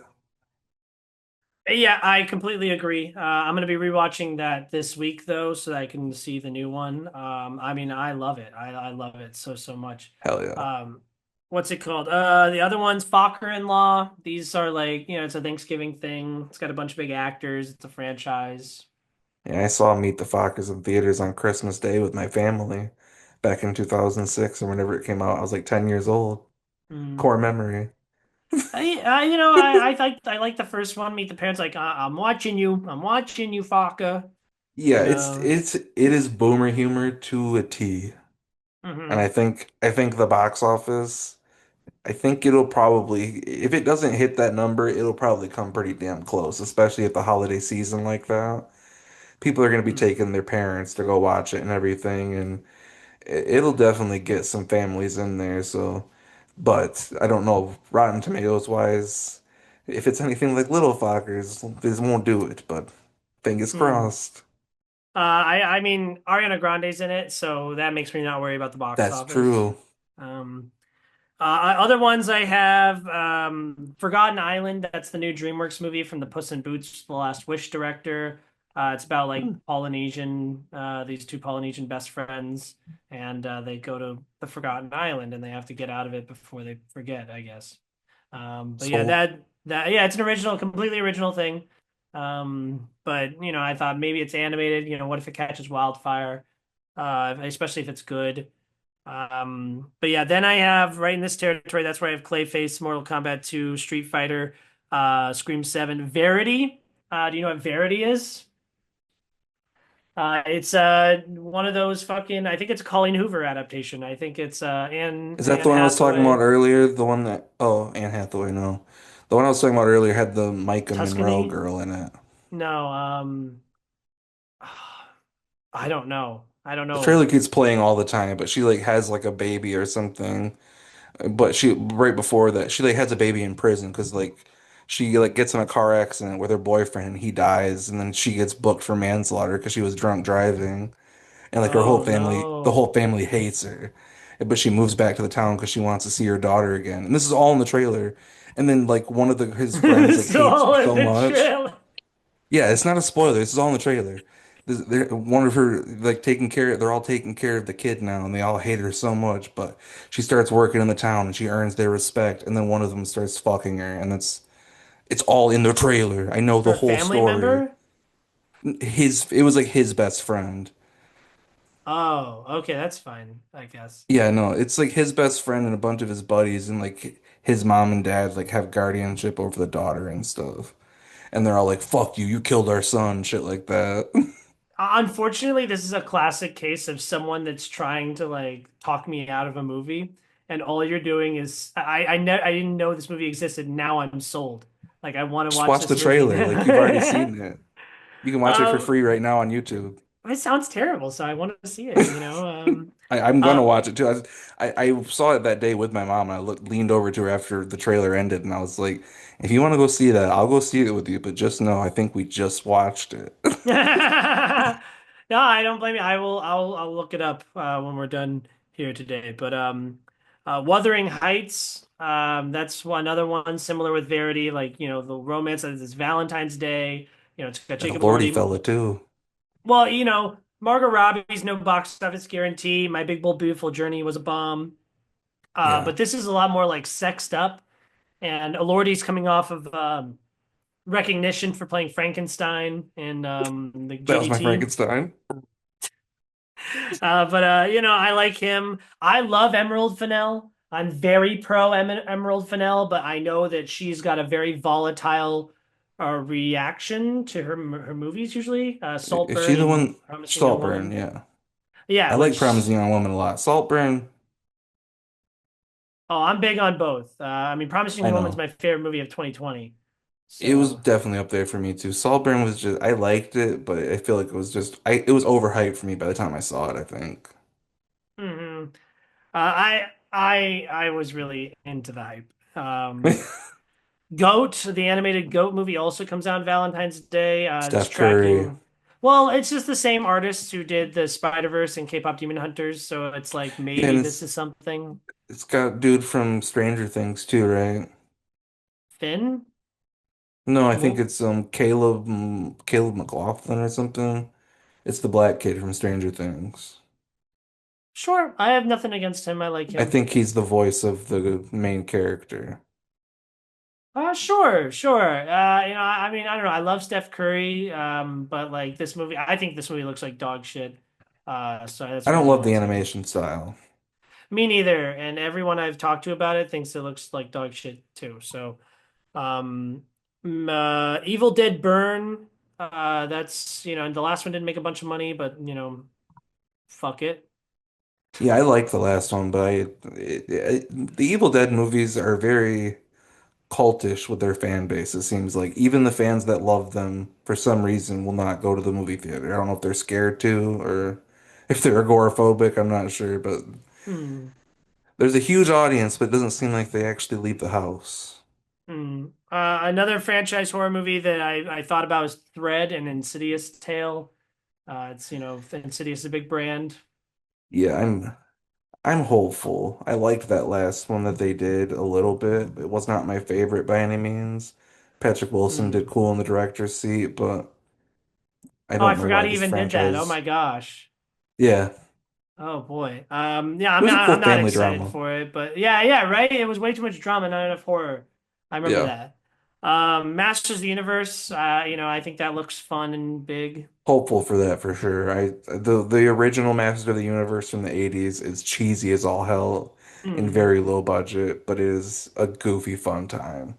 So if they can kind of nail that kind of tone, but also be more updated, I think it Hmm. could be a really cool movie. Oh yeah, I'm actually pretty hopeful about them. It looks like schlocky fun. Yeah, Flowervale Street, that's the guy who did It Follows, doing a big dinosaur movie with Anne Hathaway. Once again, Anne Hathaway having a big year this year. that sounds Ewan McGregor's in awesome. it too. Yeah, it's dinosaurs, so fuck it. Yeah. Um, the last two movies I would like to talk about, because I told you that Dune was my number two most anticipated. I told you that the Project Hail Mary was my number three. Odyssey's my number four. So my one and my five are movies that I would never pick for this game. Well, can you guess what my number one is? I mean, you know me, right? You know I'm a whore. I'm a slut. I'll take, yeah, you know what I'm taking first, right? Huh. The GOAT. The That's what GOAT you- is making a movie next year. Who's the Oh, is GOAT? M. Night making a movie? Yes, he is, man. It's called Remain. It is a weird situation because he met up with the guy Nicholas Sparks who does the romance novels, and Yeah. they came up with a story together. Actually, at the interview, they both pitched stories to each other, and they ended up going with M. Night's. But yeah, they came up with a story together, and then Nicholas Sparks went and wrote the book, and M. Night went and wrote the script. So they're the same thing, but it's going to be like slightly different, I think. The hopeful thing is that Jake Gyllenhaal is the star. Apparently, it's like obviously going to be like a romance thriller type thing. But I'm obviously it's M. Night, so I'm there, right? Yeah, no, that actually, you sold me on it. That is a very interesting idea, especially with an author and a writer slash director kind of using both of their skills to make the same story. just comparing the two seems like a very interesting task once both come out too. Like that you've interested me completely from something I knew nothing about. I'm really happy about that, mostly because, well, it's M. Night, but number two, because I don't like it, because it sounds like, you know how in Hollywood it's one for you, one for me type of a Yeah, situation. So M. Night signs a deal with Warner Brothers, and the first movie, it's like a four-picture deal, and the first movie he does is a movie with like a non-movie star. Josh Hartnett's not a movie star in any yeah, way, shape, or form. And it's a movie that's mostly set around a concert where his daughter plays a pop star that everyone loves, and she gets to sing all of these original songs. That sounds like the one for me, like the one that M 100%. Night wanted to make. So this feels like the one for you. Like, okay, let me make the movie about how my daughter's a pop star, and then I'll team up with the bullshit Notebook guy, and I'll make your little romance movie you want. I can understand where you're coming from there for sure.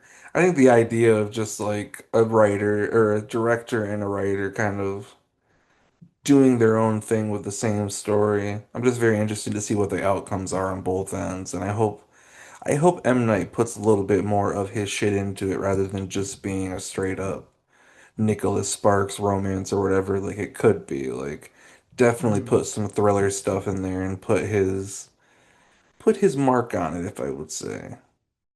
Well, I mean, Darren Aronofsky's doing a very similar thing, and this was announced way after, so M. Night's trend setting. Um, Also, I don't think M. Night is forced to do anything these days. I think M. Night has the power to do whatever he wants. I think he has enough So money where he can pretty much fund his smaller movies, especially, it seems like.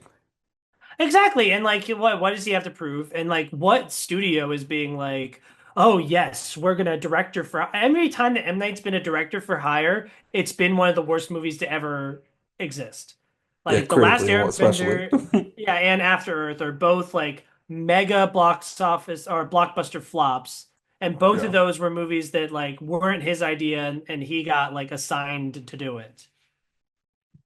Um, yeah. but M. Night did have a movie that like he's been talking about forever. He wanted Bruce Willis to obviously Bruce Willis can't do it anymore, but he wanted to do a movie where Bruce Willis walks the length of the country in memory of his wife, like to try to like connect with his like dead wife or something like that. I don't know. So like maybe this is something like that, like some evolution of that. You know what I mean? Yeah. Because that sounds like a romance thing. But yeah, that's my number one because it's M. Night by default. It's my number one. And then my number five is a movie that's I'm more interested on principle. Um, Give me a Coyote versus Acme. Yeah.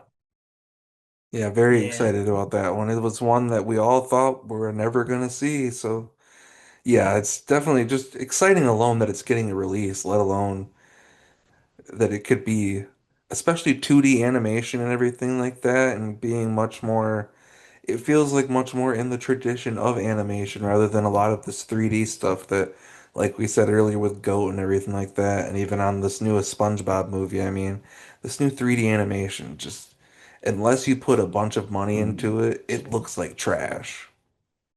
Yeah, I just think I love all these like live action animated hybrid movies except for the second Yeah, Space Jam. Like I love Back in Action, I love Space Jam, I love Roger Rabbit. And just the fact that they didn't want us to see it makes me want to see it even more. yeah, And like kind of voting with your wallet kind of a thing. Um, Everything else that's in my top 10 most anticipated, we've talked about. We talked about Bone Temple, Disclosure Day, Digger and Resident Evil. But the last one that I didn't talk about was Wild Horse 9. Have you heard of a movie called Wild Horse 9? do not think so. Is the director Martin McDonagh, writer director of Banshees of Ooh, Inisherin, which has been one yes. of my favorite movies of this decade so far. Three Billboards, Yes, Seven In Psychopaths, Bruges. bunch of stuff. Yeah. Yeah, he's awesome. I'm calling my shot right here. Honestly, this is going to be one of the best episodes to like go back and listen to because we're talking about all this stuff. But Steve Buscemi, I think he wins his first Oscar. I think he's due. I think he is technically going to be a lead, but he's going to get nominated for supporting, similar to like the guy from last year, the Macaulay Culkin's brother, Kieran Culkin. You know how he was basically the lead, but he got nominated for supporting. Yeah. So I think that he's due, right? Some of the greatest movies of all time, Fargo, Reservoir Dogs, Dude, even his Monsters role in Inc. Con Air and stuff like that, he's had some iconic roles in movies that are even not necessarily starring roles, but you remember him in said movie. Exactly. So, I love Banshees. So, oh my gosh, I can't believe I didn't add this into my top 10. But Nirvana, the band, the show, the movie. I haven't watched the show, but I love Matt Johnson, the guy who did Blackberry. Did you see Okay. Blackberry? I did later, but yeah. Oh, I'm huge on Black. Also, one of my favorite movies of the decade. But yeah, yeah, that too. Did you have a most anticipated list, or is there anything we didn't talk about that comes out this year that you want to talk about? Not off the top of my head, really. I haven't made too much of an anticipated one, but there's a lot of different things that I'm very interested in. I actually think, I forget what it's called, but I think Caleb Heron, who we talked about earlier, is releasing a movie this year too, kind of independently. I can't remember what it's called, but definitely interested in seeing that. I don't know. I'm game for him. Whatever he's got, I'll do it. Yeah, that's fine. But yeah, other than that, I mean, most of the stuff that was in my list, especially like Product Hail Mary, is definitely the top of that list. But Hmm. yeah, pretty much the Odyssey too. I mean, like I said, I grew up, I read that in ninth grade. So that story is definitely one that's like ingrained in my head and one I always think about when I look at these more epic stories and whatnot. That's kind of the blueprint, obviously. It is the Hmm. blueprint for a lot of epics too, but I'm especially with him at the helm and everything of it, and even with Tom playing the main role and everything too. There's a lot of cool things going on there that has me excited. But yeah, I mean, Scream 6 is probably one of them too, to be honest. But Seven. seven, I thought it was six. No, Scream Six was in New York. Oh fuck, no, not Scary Oh, Movie Scary 6. My Movie bad. Six. Yeah, yeah. I'm like, no, I was seven. confused for a second. I was like, yeah, Six, yeah, yeah. seven. Because it was originally, they originally tried to call it a Scream Scary Movie. That's where it was. My Hmm. brain gets mixed up sometimes. But yes. Not No, even you're Scream good. 7. It's more Scary Movie 6 because just to see where that franchise can pick up after all of this dormancy. Hmm. I would not be surprised if in a year from now the Oscar nominations are coming out and we're hearing about movies like Fjord. I just can't wait for you to be watching the Oscars next year and Fjord wins Best International Feature and you're like, the first time I heard of that, it was on the podcast with Adam, and he just brought up this fucking movie real confidently. Fjord, man, fucking log it in your brain. Fjord is gonna win Best Fjord. International Feature. The entertainment system is down. That's Robin Ostlund, his new movie. I think Death of a Salesman. I believe that's Jeffrey Wright and Octavia Spencer. I think that could be some nominations. Okay. Here I Comes the love both of Flood. them. That's the Netflix movie with, I believe, Denzel Washington and Edward Cullen, fucking Pattinson. Oh yeah, you're a lot heavier on me because I don't know about any of these movies, so I need to Oh, start catching up on some of these. well, I'm like I said, I'm in like a more in-depth league where like there's like four of us and we each take 10. So I'd have like a list of 40. So I have like a list of 54. Oh, Also, are you into those stop motion animated like Leica movies? oh, I love them. Yeah, Wildwood, man. There's a new one coming out. Wildwood. Yeah. I'm down. There's also, and the last one I'll bring up is Jesse Eisenberg musical comedy. I'm hearing that it's getting compared to like La La Land. I saw that listed somewhere, and I was like, "That's immediately interesting." Jesse Eisenberg in a musical. Down. Oh yeah. I'm very game. Um, I've literally talked about every single thing on this list except for the Joni Mitchell biopic, I Love Boosters, Paper Tiger, and Mother Mary, and Practical Magic 2. Yeah, which I mean, whatever. But yeah, man, fuck it. When Fjord, you're gonna I remember that Fjord, man. I'll say that's gonna be stuck in my brain, and I'm not gonna know why. Yeah, just don't look it up. Don't like just don't think about it after this. don't look into it. Just in a year from now, I'm gonna pull this up and be like, remember when I talked to you about Fjord? But yeah, okay. Woo! I Just a can't quick wait for update on the 2026. battle in the wild card game for the Green Bay Packers and the Chicago Bears. You probably would assume the Chicago Bears are winning, but you would be wrong in that assumption. I did pick the Bears to Fucking win. Fuck. it's fucking 14-3 right now with 6:46 left in the second quarter. Oh, it's a Somehow Green game. It's Bay's still getting a their shit game. together. I know, but it's like I wasn't expecting Green Bay to get a touchdown at this point. Well, that's probably a miserable playoff game for you because, like, as a Lions fan, you're like, I hope they both burn and die, right? Yeah, I'm hoping for the Chicago Bears just because like my hatred for the Packers burns way higher. I But will say, I heard because I left Lauren in like the fourth quarter of the Rams game, and I just heard her like shriek like a good like 30 minutes ago, and it's because the Rams won 34 to 31. I was about to say, did they fucking fumble it? I thought they were gonna fumble it, and I was like, there's no way. No, that was crazy. I can't believe that they did. Yeah, they had a touchdown with 38 seconds left to win the game. That's crazy. Yeah, but okay, cool. 2026 is going to be a great year. We are so lucky, and we're still not done with 2025 yet. So, what are Nah. some movies we didn't even go? Usually, we go over it before. We're like, we're going to hit this, we're going to hit Now this, but we're just gonna raw dog it, baby. No we'll just burn protection. through some. Do you want to even go back as far? How far did we get last time? I don't even remember. I do think I specifically remember because here, let me look at people we meet at vacation because then I can find you easily from there, and then I can go to your diary, and then I'll remember that because I cut us off. I remember I didn't want to do Zootopia and Wicked because I didn't want to rush, and so I left those for us. So I think we finished off with The Running Man. That seems That like the sounds about place. right. Maybe House of Dynamite we talked about too, but we definitely didn't do like We don't even need Wicked. to talk about House of Dynamite. House of Dynamite, here's the review. No, that was like I went to a press screening of that movie, so I'm one of the few people in the world that saw it in a theater, and I had the balls to walk out and be like 2 out of 5, not into it. Dude, I gave it like a one. I fucking hated that movie.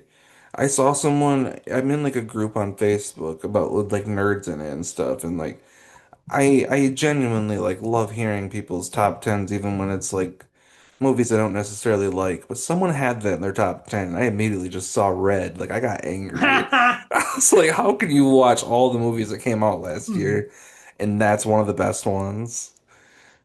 It's Yeah. crazy to me.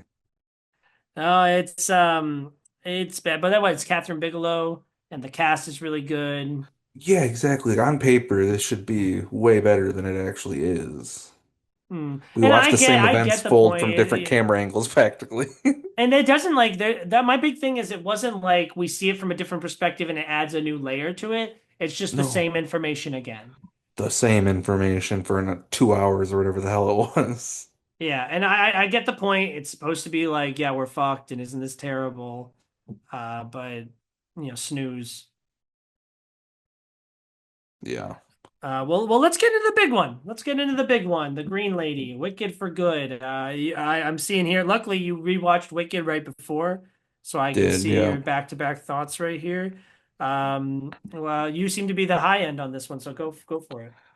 Yeah, genuinely, I think I might enjoy the second half more than I enjoy the first when it comes to especially just like the songs I don't think are better necessarily.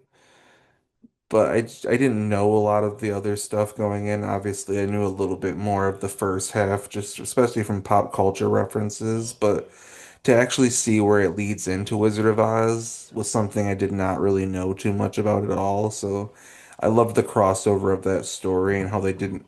My favorite part about it, honestly, if anything, was that they didn't actually show Dorothy's face at all, and that because it wasn't the point, and we've already seen that story a lot. So I liked how they did that kind of stuff, but overall, I can definitely understand a lot of people's complaints with this one, but I liked the dark tone and it wasn't my favorite movie or anything, but I gave it a 4 out of 5. I genuinely had a good time with it.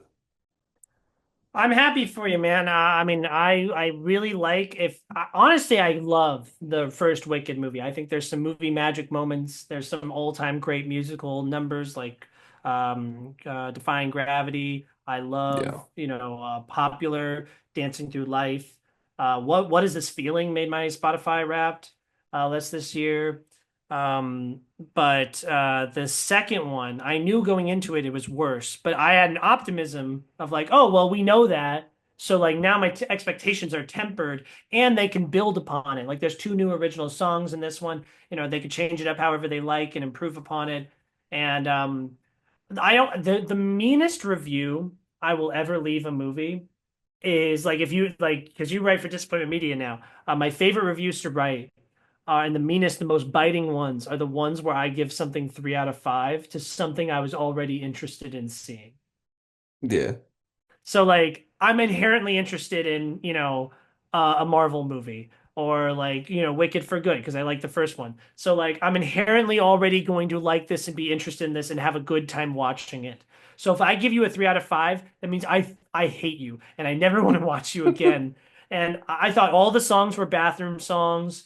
Have I said that to you? Does that phrase register to you, or I feel like did I've I? heard that before, yeah. Yeah, songs where now's a good time to get up and go to the bathroom, Yeah. because nothing's gonna happen and I don't care. And I thought that all of the Wizard of Oz connecting stuff was barf. Like, and none of it made any sense to me, and it just felt so forced. And honestly, my hottest take, this is my hottest take, burn about Wicked for Good, is I think that I was good after Wicked. Like if there was never a sequel, if that's where this story ended, I'd be like, oh yeah, that's how the Wicked Witch became the witch. She's not actually evil. She's actually like the sympathetic character. She had a friendship with Glinda, and everyone chose to make her the scapegoat, and then she went off and everyone vilified her. And so I understand. Like I could watch Wicked and then watch Wizard of Oz and be like, yep, that makes sense to me. Yeah, I liked it, but I can definitely understand. No, people, I mean, don't get me wrong, it's kind of mixed. Like, some people do seem to like, it Yeah, seems I like the definitely people who feel on the watch, lower end for me. Just from really? like public, not from seeing public perspective, it seemed like a lot of people hated it. No, I mean, you got a 4 with a heart, man. You like No, this. I liked it, but a lot of people hated it. It felt like from a fan's perspective, it seemed like I was alone. Well, it could You still were get nominated definitely for in the Best public knowledge. Picture. It's Ariana Grande could win Best Supporting Actress still. Yeah. I mean, I hope she doesn't, but like, she could. No. You know what I mean? And Yeah, it still is I don't think positively this rated on Rotten really Tomatoes. when it comes to actual awards, like I maybe some of the technicals with the costuming and stuff, but nothing of performance-wise was that great. Like it's a good movie, but I don't think it was like the best of the year by any means. I don't even think it's even in the top 20 for me. Yeah, I hate the ending. I think it's obnoxiously bleak and sad and weird. Like, so, like, I mean, can we talk about the I ending? like the sad. But like, I don't know. It's like they're just off in the desert. Like, it's Dune or some shit. Like, It like, felt sad but optimistic in a way. fuck for what? They're in the desert. There's But they're no hope not in dead. sight. He basically is. He's a fucking straw man, But he's not dead because she saved him and he looks like Ryan from her Reynolds evil now. sister. She's not the villain. Nessa's the villain. No, I know. I just oh, none of that worked for me either. I thought that that was really forced and like I her was sister dying just laughing when the died. house fell on her. But yeah, that's what I'm saying. Like her sister dies and then 2 seconds later she's having this catty like, wand fight with Glinda. Like that's played up for laughs and I'm like, aren't we supposed to be like devastated right now? I don't know. Her sister was a bitch, though. She knew that. She didn't know her sister was a bitch. She loved her sister. Her sister caused every problem that she had in her life, practically, Honestly, it especially in was her her adult dad. life. It was It was her dad like and her sister. her sister, I Her family guess. I kind of don't sucked know. for it. But everything that her sister did to hinder her, I don't think her sister was trying to do. Like Yeah, the most negative thing her sister ever did to her was like, or what, Glinda did something nice for her, and she expressed how much she liked Glinda, and this is still when Elphaba hated Glinda. So like it kind of yeah, cuts to like Elphaba that it's like, oh, don't speak kindly about that fucking bitch. You know what I mean? Like, yeah. But no, I think this movie's kind of ugly. I think that it's long and it's boring and it's nothing See, happened that really interests I feel it me. moved a bit faster than the first one for me, if I'm being honest. Yeah, nothing happens, and like I don't I don't understand. So know. what's wrong with the animals? Can you explain to me what's wrong with the animals? It's racism. I understand like the larger metaphor, but like so there's so much about Oz that I don't understand. So that's why it's annoying when I hear that they're gonna make other movies in Oz. I'm like, I don't understand the politics. I don't understand the geography. I don't understand like there's so much that like confuses me and I don't understand, so now I'm Your upset. confusion is how I feel when I watch the Avatar movies. Like truly, that's like exactly everything you're saying is almost my exact criticism of those. Well, I'll explain Avatar to you. I'll answer your questions, but I don't know, like the Wicked. I mean, I kind of liked a few songs. Like there's the one, "Wonderful," they'll make you wonderful. Like they're dancing and having fun. Like Yeah. a fairy musical. Like, why is every other song like, I'm in my room and I'm sad, and oh, I'm in my treehouse and I'm sad, I and mean, oh, that's a I love the lot of sky, musicals but that I'm I've seen. sad. Like, I don't know, just every song is the saddest thing. Like, this is for little girls, you know what I mean? And we're just sitting there talking about how And sad as we are. someone who literally in the other room has a Wicked shirt on right now and a Wicked poster on her wall, and she's 8 years Hmm. old, like this is made for this child. She absolutely loves these movies, especially the second one. What was her favorite movie of the year? This, Easily, not even close. without a question, yes. It's Wow, like her okay. favorite movie ever, is what she says. Okay, that's great. She Isn't really that like a likes Zootopia beautiful, too a like lot, like but pure thing that like children do and they come out of a movie and they're like, oh that was yeah, the greatest movie I've ever seen in my life. we went back and watched the videos that I made with her, and almost everything was a 6 out of 5 or a 6 out of 6. When I'd ask her what's your scale on your scale of a 5-star scale, she's like 6 out of 6. I'm like, love it. But that's beautiful. That's like I mean, we're living the good life, are we not? You know what I mean? Exactly. Like every movie we're seeing is great and fun. Like it's gonna be like a weirdly like sad day when like you go to a movie and she's just like, meh. Yeah. And it's All like, well, right. I'm It's happy like, that you're starting to like realize, like, you're starting to critically think about movies, but like, it does make me sad that like this was a home run every yeah. time, and now it's like, I don't know. I just think that that's great. But okay, well, yeah, I don't know. I gave it a three. It's probably more of a two. I would I about to not buy say, it on Blu-ray. as I defended that movie so hard, it's probably closer to a 3.5, but I liked it. I like how we just drug each other down. After all That's the what we discourse, do. it's like, it's fine. That's what we do on this show. We take movies that we thought we liked and we make them worse. Yeah. Do you have anything else on Wicked for Good? No, really, it's as I defend it so passionately, it's all right. How about I'm this? more Why did passionate. Fiero not go with Elphaba? So when he comes with the monkeys to like save her after she fought Glinda and the knights show up of Oz, and he shows up, yeah, he shows up and he's like, "Hey, get out of here, Elphaba," and she like fucks off.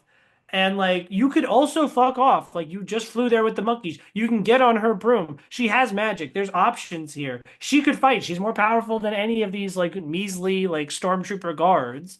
Like, Yeah, why is it like, no, this is a sacrifice though. I'm sacrificing myself, you know? I agree. Why did Fiero not tell Glinda about his feelings? Like, we don't learn how Fiero actually feels until like two-thirds of the way into this movie because it's supposed to be like a reveal. Oh no, he doesn't actually like Ariana Grande. He likes Elphaba instead. We knew this. I And will so say why is he you're giving it through like subtext and all of the glances and everything, but yeah, he doesn't actually say anything until well, they're the like getting very end. married at the beginning, are they not? They're like engaged or something, I think, yeah. Like, okay, so is she It almost feels like incredibly stupid or is how like he an they do like asshole? in some situations how they have like, and I mean he is gay, but when they have situations for like, oh, we're gonna get married for insurance reasons and all that kind of shit. It almost felt like that. It's like to make the Our taxes Munchkin will be land. easier. Well, and because of all the things about, oh, we hate these animals and everything, and to make everything feel balanced, it's like these two pretty people must be our king and queen and get married and lead us, Yeah, the I pure race. guess. I don't know. I really did not have a. Oh, also I got it spoiled for me. My buddy. Oh, you know Chad, right? Mhm. Yeah, we write together now. So Chad, I love sitting with Chad at all these movies. He usually shows up alone. There is a guy that he sometimes shows up with, but this time he brought his wife. And I never met this woman before. And it was funny because like I met him like in the hallway, and he was like, "Oh yeah, I'm up there with my wife. Like you can sit next to us." And I'm like, "I don't, buddy, I don't know your wife. Like I don't know what this woman looks like." So I walk up to this is woman sitting alone, and I'm like, do Are you Chad's wife? you Chaz? She's like, oh yeah. So I sit down. I'm nice. I'm talking, and then she like, so do you know the twist that like, who Elphaba's parent is? Yes. So did you know that like going into the first movie, going to the second movie, like what was your relationship with that reveal? Um, I knew it just from especially at the beginning with the whole flashback thing when they like have the scene of her dancing around with him and it had his voice. Okay, I didn't even notice. Honestly, I thought he was black. I don't know why I totally didn't register that. Because he was in Well, I mean, he shadows. I don't know. passes. Yeah, it's true.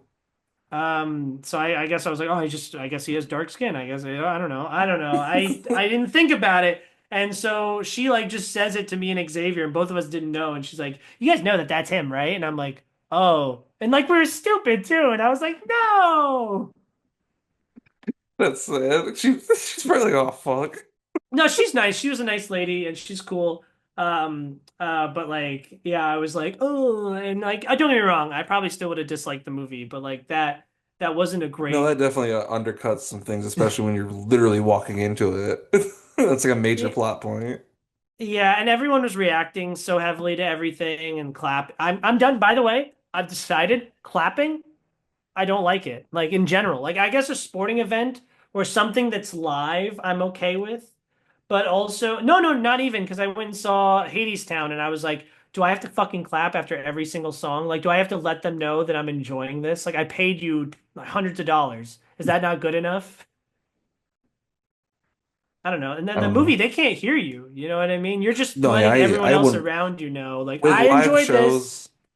With live shows, I get it, but especially movie theaters, it's the same as clapping on a fucking airplane. It's goofier than clapping on an airplane because at least there's a pilot there to hear you. Hmm. No one's fucking Steven Spielberg's not up there in that booth behind us. There ain't nobody up there most of the time. It's fucking a computer doing 90% of the work. Someone programmed that hours ago.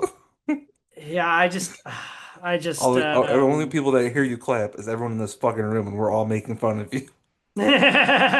And so I don't know. So I'm not into it. So it was like bothering me even more. Like there's like a sexy scene in the movie, and everyone was like there's this woman literally having an orgasm right behind me, and I was like, you can't see any. Nothing's really happening. Like, My what are you getting off to?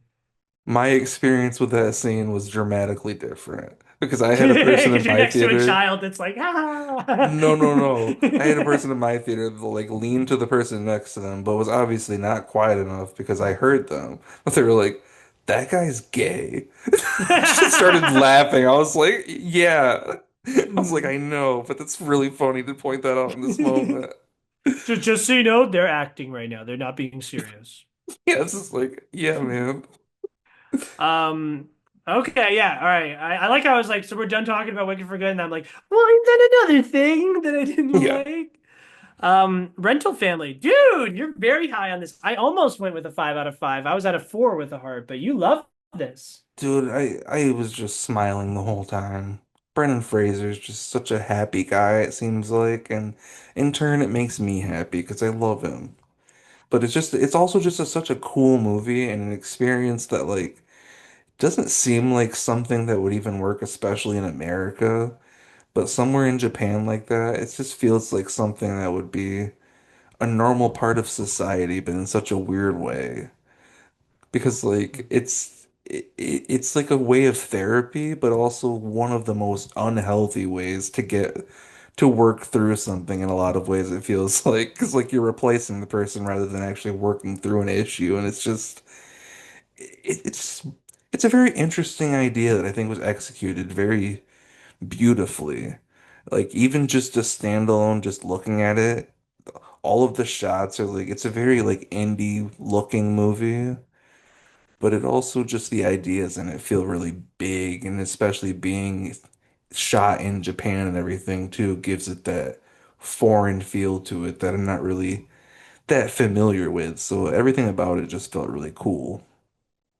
Oh, I'm really into it. I think it's sweet. It's like a warm hug of a movie. I would dare my hot take is that this is Brendan Fraser's best performance over The Whale, which I also really like The Whale. I'd love to say, as someone who loved The Whale too, I think I might agree. Yeah, I mean I'm not the biggest Brendan Fraser guy. He doesn't deserve that Oscar. It should be Austin Butler's. I'm still mad about it. Nah. Uh, but yeah, no, I just think that I don't know. I think that the reason I held it back from a four from a five is because it's kind of a weird like idea, like you said, like so he's like a famous for this commercial, but then they're gonna go hire him to like pretend to be a random guy, and it's like no, everyone knows his face. He kind of stands out. Like that's kind of the point of this guy.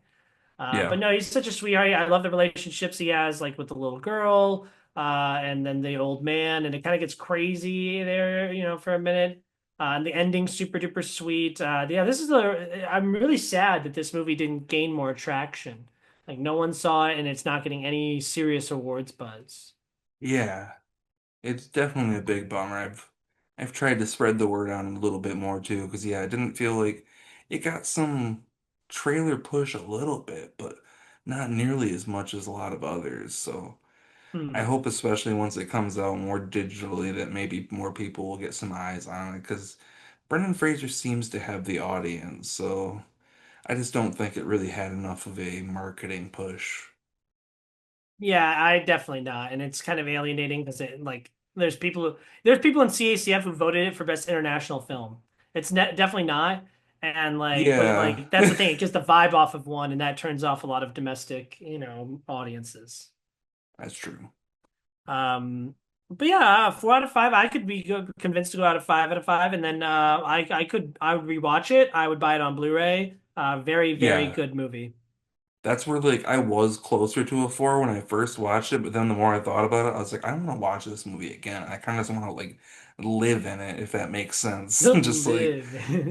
like if that guy like if I needed somebody in my life and I hired him to fill that role, like I feel like I would be very happy.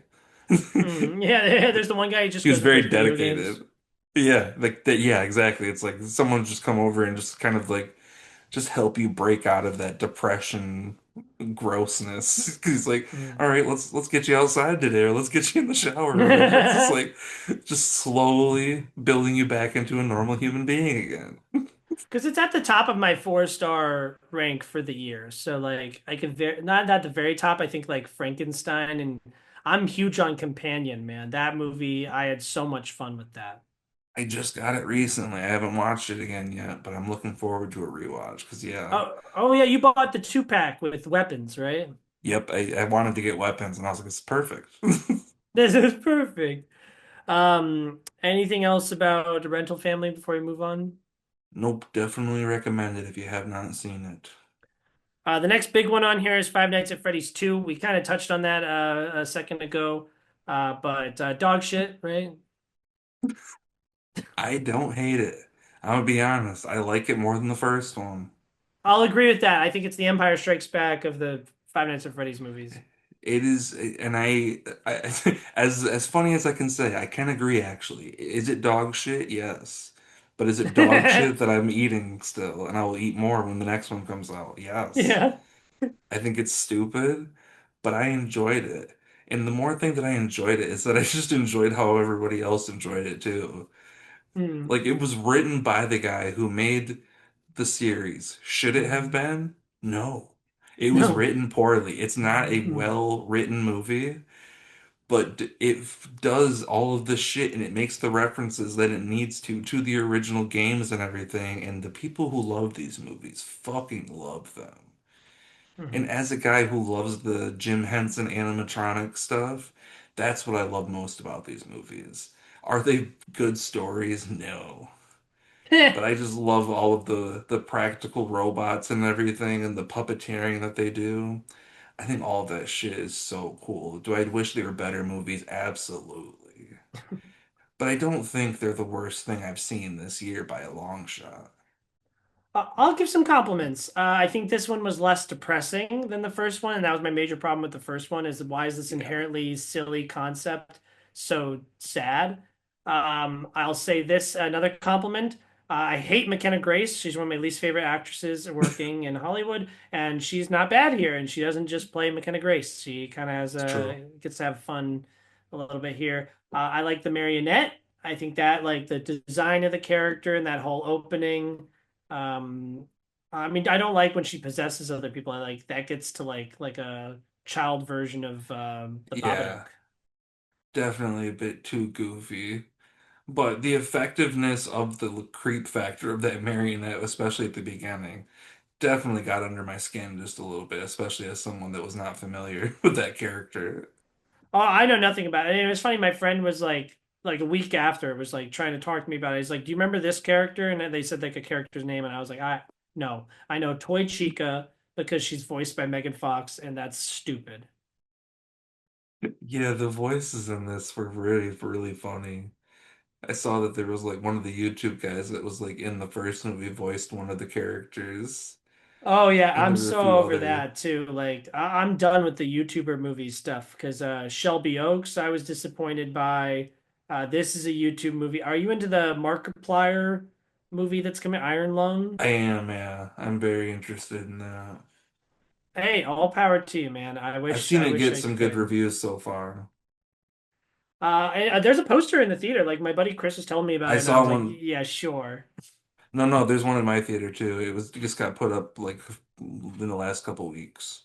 I mean, that's legitimacy. You know what I mean? It means it's a real movie that's going to come out and people might see it. That's what I was shocked by. I was expecting it to be like a small release and then onto YouTube. I was very shocked that it was actually getting like a wide release. Hmm. Um, let's see. I didn't see Fackham Hall, but I remember you recommending that to me. It's funny. Beckham Hall is very funny. I feel like it just went on something streaming, but I can't remember if it did or not. I might be talking on my ass on that one, but very Hmm. funny movie. It's if you like that, I feel like you might get a kick out of it. It's a bit of a weird humor, definitely very British. And like kind of like a Monty Python almost with like it has like a little bit of like the parody of like a Naked Gun in there too. Like a lot of it's like wordplay jokes and shit like that. Like one of my least favorite parts of it is that one guy, I forget his fucking name, but he's like a stand-up comedian. I think it's oh, he has a bunch of them on Netflix. And he's like ha ha ha. He like laughs and almost looks like a puppet himself and like wears suits all the time. I think I know Jimmy Carr is what it sounds Jimmy like. Carr, yeah. Yeah, but Jimmy Carr. I don't know if you're how familiar you are with his jokes or anything, but like his humor is he's in the movie for a few parts, and it's like I think he's also one of the writers of the movie, Hmm. and it kind of has a little bit of his humor, but he's my least favorite part of said movie. Oh yeah, he's the producer and he wrote it with his brother Patrick Carr, or it looks like his brother, I guess. Um, Yeah, it sounds like it probably is right. And I feel like there's a guy who like plays like a constable or like the investigator because like so one of the family members like dies at one point, and the guy who plays him is the same guy who is in what was that movie? The one about the guy who goes he the guy who's like has the dead wife or whatever hires him to come play on his island or whatever. Ballad of Wallace Island. I Yeah, like that movie a lot. Mm, I loved it. I think that guy who's like the goofy guy is like the the constable or whatever in this, and he's very funny, similar to Hmm. that movie. No, that's what makes me most interested in seeing it. A couple other ones I noticed on here. If you wanted to quickly say some things about like Silent Night, Deadly Night, and Dust Bunny. Silent Night, Deadly Night is probably one of the better horror remakes that's come out in recent memory. It is, I would almost call it like a horror rom-com in some ways, because there's like a whole plot line where like this dude's falling in love, but he's also like a literal psychopath who's like hears voices in his head and literally has to like kill a person every day of the month of December to like keep his ritual or alive and everything. And it's a Hmm. wild movie. I don't know if you've ever seen the original or anything, and there was I actually am a not, but remake. I added it to my There, watch list when I saw you liked it that much. yeah, it's probably like the original is fine. The second movie of the of that series is like a practically a parody of the first in a lot of the worst ways. It's Oh, a like very a weird Texas series. Chainsaw situation? Kind of, and they literally show like 40% of the movie probably is literally showing footage from the first movie. It's bad, Oh, but it weird. also like almost makes fun of itself. And I feel like the characters watch the first movie too. Like it's so stupid, but the series is so bizarre. So there's also a remake too in like it might have been late 2000s, early 2010s that was actually made by Stephen C. Miller from Full Sail University, Hey, oh. which is on my Vudu. You can watch the remake, but it's Oh, I fine. think I've seen it on there. I haven't gone on your Voodoo in a while because I added a bunch of stuff on Christmas. And so I've been like on mine for a hot minute here. So yeah, that remake is like extremely dark, where this one, it's more of a movie. And there's a scene that I love in this movie where he literally walks in on a like a Nazi rally Christmas party and he does what needs to be done and it's very satisfying.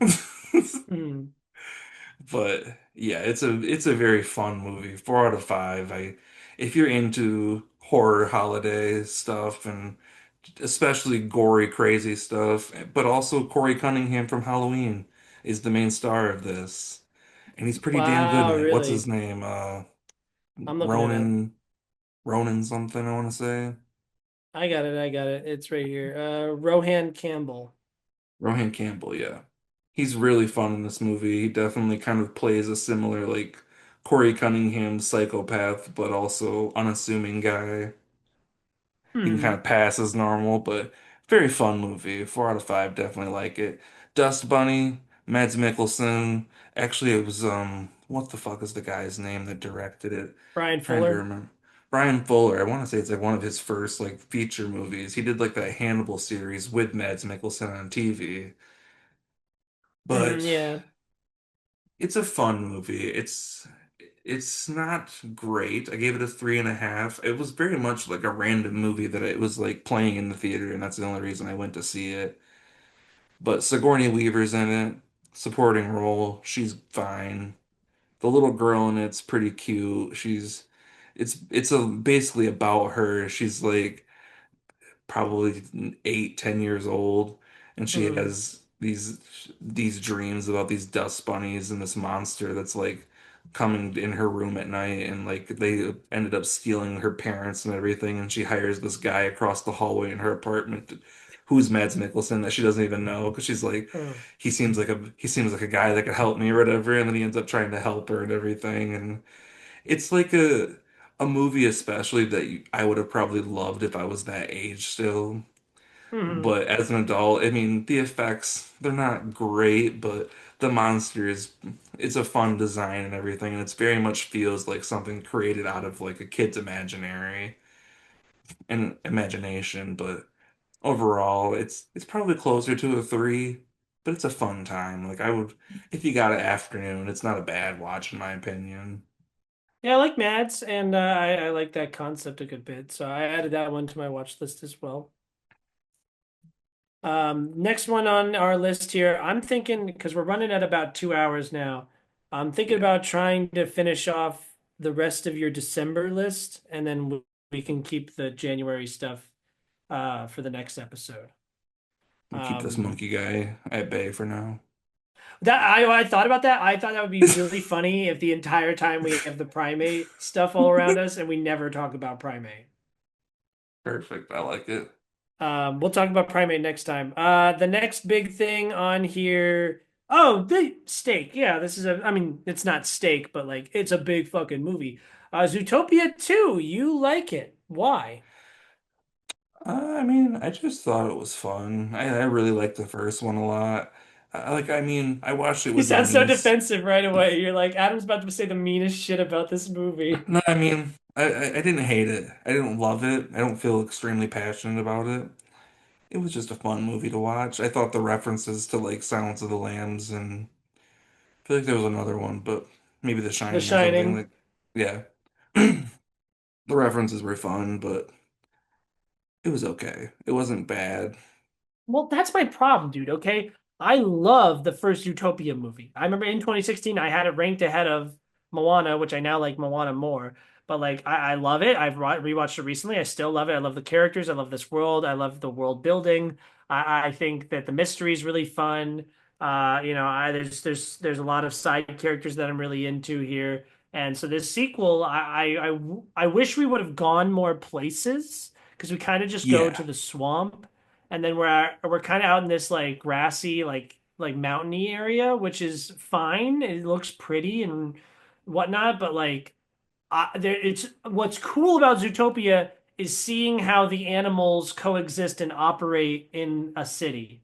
So if we're out in the middle of nowhere, I don't care. Like it kind of ruins takes away from the concept, the novelty of the I get concept, because there's a that. lot of like talking animal stuff.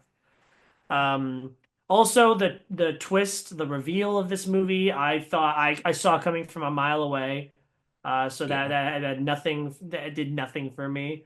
I will Um, say its biggest fault for me is that it treads a lot of the same water. It doesn't like a lot of the plot points are pretty much the same of being like, oh, these animals aren't accepted for X, Y, and Z and blah blah blah. And it's like, okay, we pretty much we're telling the exact same thing we did last time, but new oh yeah, the whole characters. like racism thing and like, well, Yeah, this is like kind of a different angle at it. Um, but like still, I don't, I it's still the very like much the same kind of message that's being sent, which is fine. I'm not against the message. I just think that like it's not really saying much new to me. I yeah, like Gary DeSnake. I think Ke Kwan has a perfect voice for voice acting. Like you know that that's him. You know what I mean? yeah, 100%. Whereas like Andy Samberg and Patrick Warburton are featured characters in this movie, and I think they're great voice actors. And I thought they were really phoning it in here. This was a very uninspired performance from both of them, which almost made me more mad because I was like, these guys are so great, and they're just kind of like going through the motions. You know what I mean? Yeah, I also thought, I mean, it's funny, but it's not like and I laughed pretty decently through it. I mean, I give this a 3 out of 5. I think it's better than Wicked. Ugh. But like, I don't know. I think it's one of my least favorite Disney Animation Studios movies. Like, if when I put it on that ranking, it's gonna go pretty low. I don't like any of the Nick and Judy stuff, like them developing their relationship. And they have literally that scene where they're like, let me info dump, where I like, oh, they start talking like a therapist and they're like, oh, I'm secretly closed off because of my toxic masculinity and I believe in myself too much and it's a coping device against. And she's like, oh, and I'm overcompensating because I don't believe in myself. And they're literally just like spelling it out for you and like they're playing it off as a joke. And I'm like, no, you're just lazy and you're not actually developing their relationship. You're just like, here, let me just like cram all this in there and people will have buzzwords to say at the end of the movie to like define their relationship and we're not actually going to earn anything. yeah. I I do like don't I remember some of this, but it's been long enough that like I don't even remember some of the specifics. So I guess that also speaks to like Oh, pretty the forgettable impact of movie it. then, huh? It entertained me for an hour and a half. That's all I can say about it, truly. I mean, I laughed. Hmm. But is the Yeah, story in my brain, this first one, I mean, I liked it quite a bit, but it's also not a top 10 Disney movie for me. Just not. I mean, it's probably not my top 10. It's probably closer to top 20, maybe even top 30. Ugh. Because like I Um, also didn't watch it until a few years ago at most, so like it's oh not wow. something that I have a long-term love for either. As something like a Mulan or like a Hmm. Lilo and Stitch has more. Yeah, no, I mean, it hit me at a good time. I was like 16 when I saw it. I think I went alone to the theater and saw it. And I remember when they do the fake out twist, I thought that was the twist, and I was like, haha, I thought it was him. Haha, the movie's over now. Wait a minute. There's still another hour left. You know what I mean? And I was like, wait a minute, then it can't be it. So it worked for me very well. I love the first one. But anything else about Zootopia before we move on to sentimental value? We're kind of in the same boat here. I think it's overrated, huh? Very. You It's didn't see The fine. Worst Person in the World, did you? I have not still. Oh, that's this guy's previous movie with I don't know how to say her name. But I like that one a lot more than this. I just thought that this was like rich people problems. Oh, I have daddy issues because my dad left, which is like such a like another divorce movie. Is so boring to me. And then Yeah. she's like, I don't, he's back and he wants to connect with me, but he left me as a child and I'm still upset about that. And he made a movie about me but I don't want to be in that movie. And now this other girl's in the movie. And now I'm mad that she's in the movie. And I'm just like, shut up, rich bitch. Like, I you was know what I just mean? bored. Yeah, I mean, it's so repetitive over and over again of that exact thing. It's just like we're watching their family issues go over and over again. It's like the relationship that I'm actually more entertained by and would have rather seen a movie about was the sisters. They seem to have a more interesting dynamic. And it just like the father and daughter is just like they're both just trying to manipulate each other to like get emotions out of each other that they feel like they've been owed for their entire lives, whether it's the daughter appreciating her father's work more or the daughter getting her father's attention. It's like I don't care about you. You just need to go to therapy more than anything. Like Yeah, everyone seems trying to to play it out in front of cry. like, Uh, no, go Sorry, I was ahead. gonna say everyone seems to cry at that whole like she's talking to her sister and her sister's like, "Oh, well, I had you."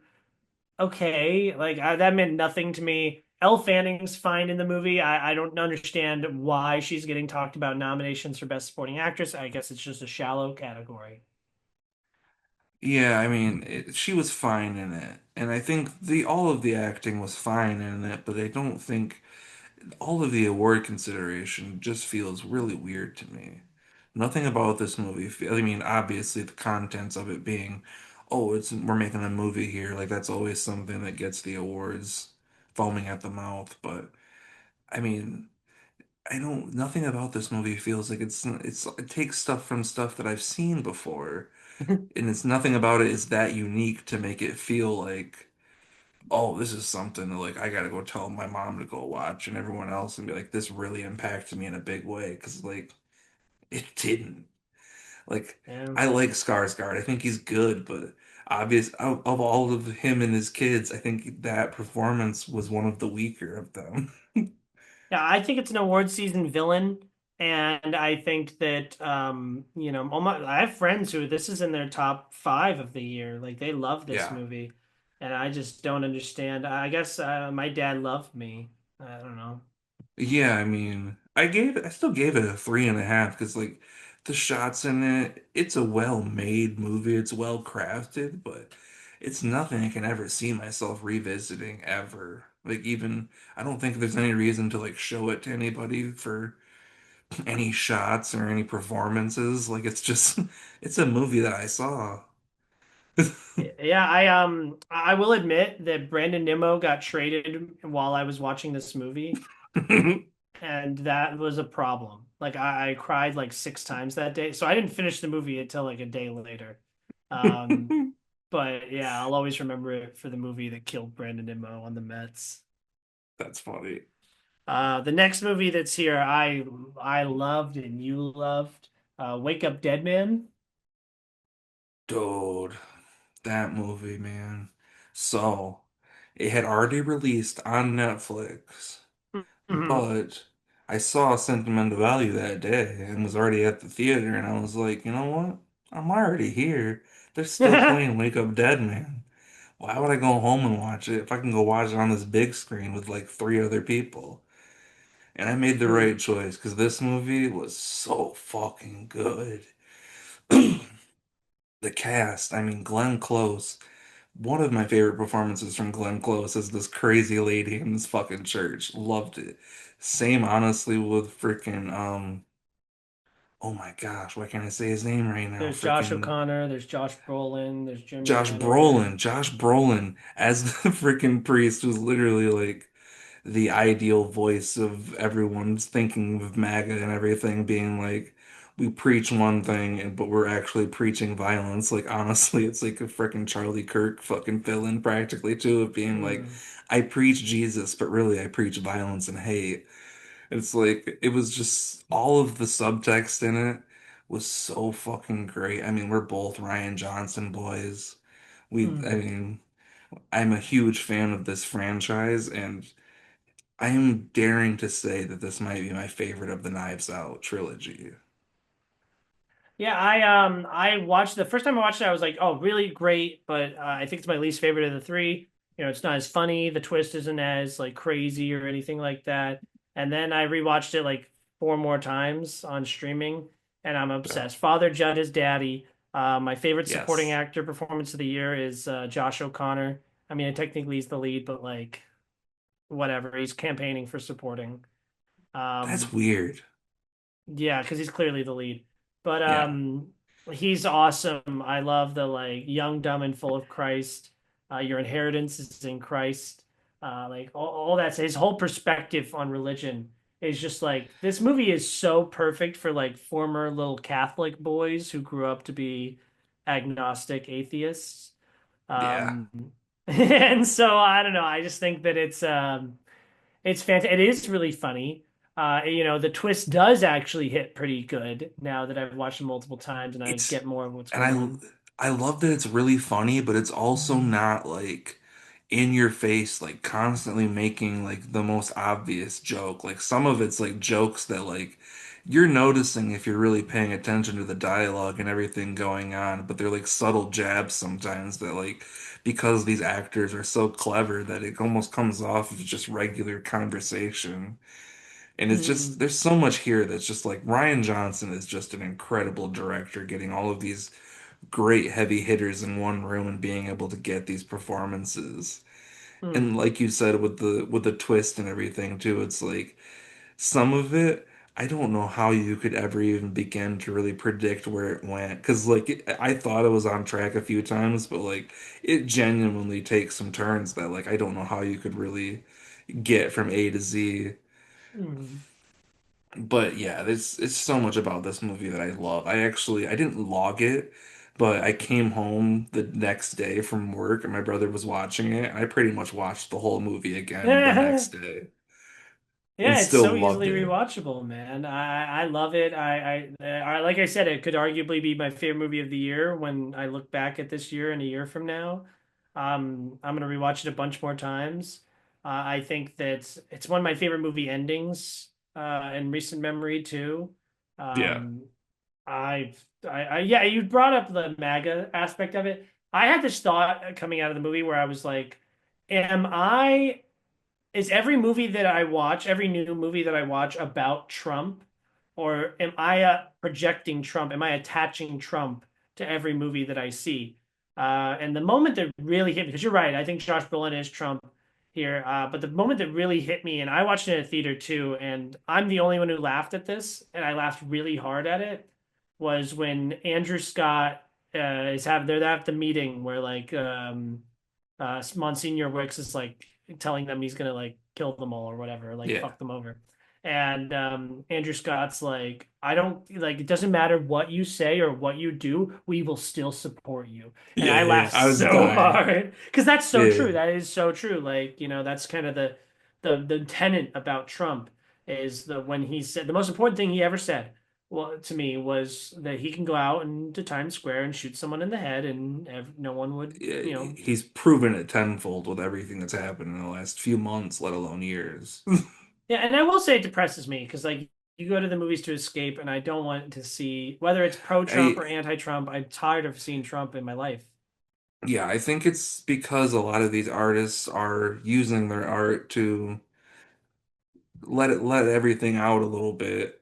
But especially Ryan Johnson, I feel like he's definitely one to very much Not even subtly, just air out exactly how he feels about what's going on with current events and in a funny way, but also very blatant and obvious. Yeah, I mean, like all these Knives Out movies are pretty current, like about relevant things, and I love the overarching theme about like the corrupting power of wealth. Yeah. Is all these movies are about that. One I did battle after my the next is very much pissing people off for those exact reasons too. Yeah, exactly, and I did my Mass trilogy rank. Knives Out, I'm not joking, was my number two trilogy of all time. There's not like when we talk about these movies and try to rank them, the funny part is like they're all fucking five-star movies still in my head. They're all incredible pieces Oh of yeah, cinema. even Glass I Onion, mean, which I don't understand that people don't like that one apparently. me neither. I could rewatch that movie all the time, and I mean, still even with the first one. I mean, I saw that opening day, and then I went again with my friend Mac, I think on Saturday or Sunday.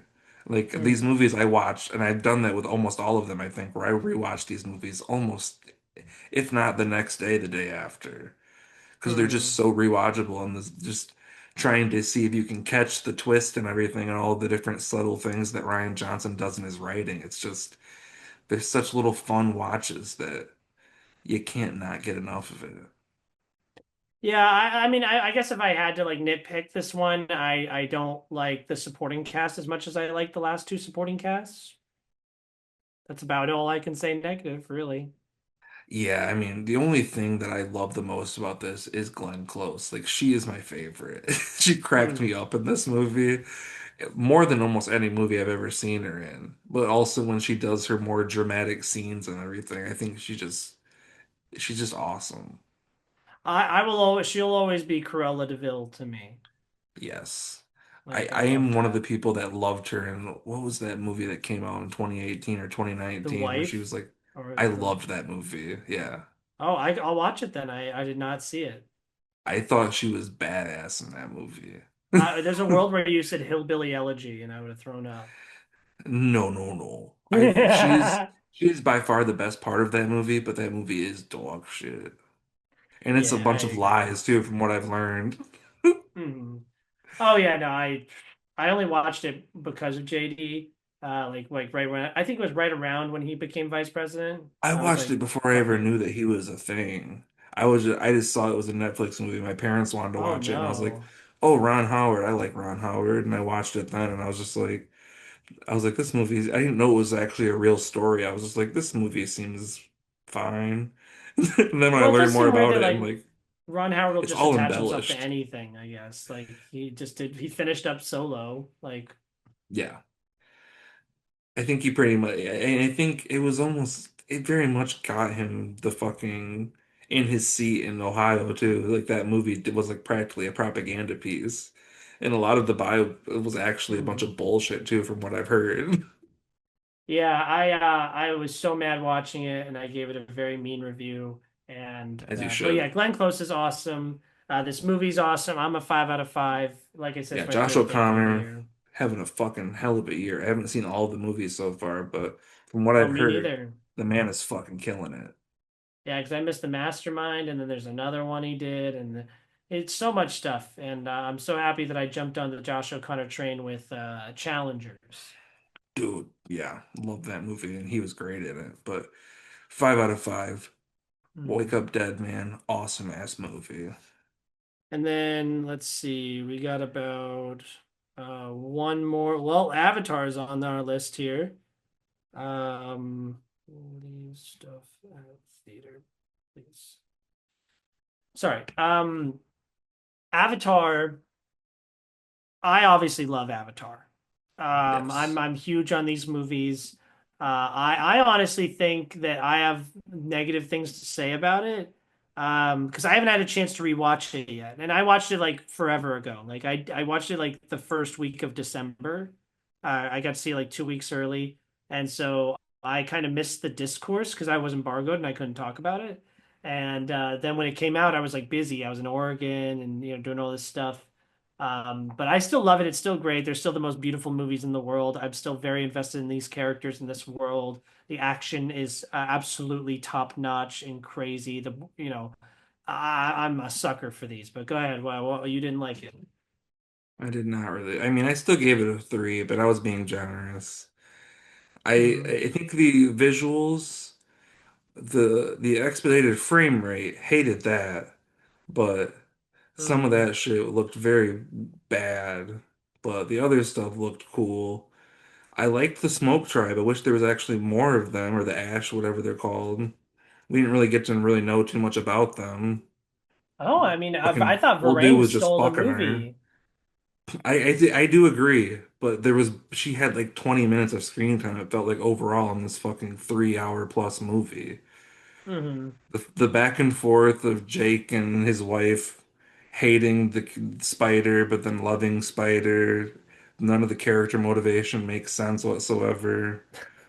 There's a lot. I There's just mean, it's very messiness in complicated. this I think movie. Spider is one of my favorite characters because he's so His cringy complicated. dialogue made me want to fucking throw a brick through my head. Oh, he's like a teenage boy. They I talk like that. know. They talked like that like 5 years ago when James Cameron wrote this movie, but like The people hate his the, performance. They really like to shit on him. he and the other boy that feels like he has like the poofy haircut that everyone has down as teenagers. I don't know, man. I mean, I liked the last movie quite a bit. I thought the story there was fun, but I feel like we moved nowhere in this movie. I feel like they Hmm. didn't really like, other than the one kid, no one really gave a fuck that the other kid died really too much. Other than Jake Sully just hating, basically doing like the walk hard thing where the wrong kid died, and like hating the other one, but I then love that eventually growing to reference. love him. I love that. That's what I had in my head. But just like I wanted to go in and enjoy it more than I did. But I will say like it's by far it's not my least favorite because the original is still my least favorite, but. I just wish we could have gone somewhere a bit further in this one. Like You know, I would want to know more about what's going on in this whole world more than what we got in this movie. Like especially with the Ash tribe and everything and what actually went on with them. so I'll jump on your And I want to criticism see the actual train. sex scene for Oh, okay, it was sexy. It was still pretty sexy for like a family Disney blockbuster, you know? it was shocking. I feel like a lot of parents would probably get very upset. Oh, there's a drug sequence and everything. Like, I thought that was sick. I'm a big Quaritch guy. I love Quaritch.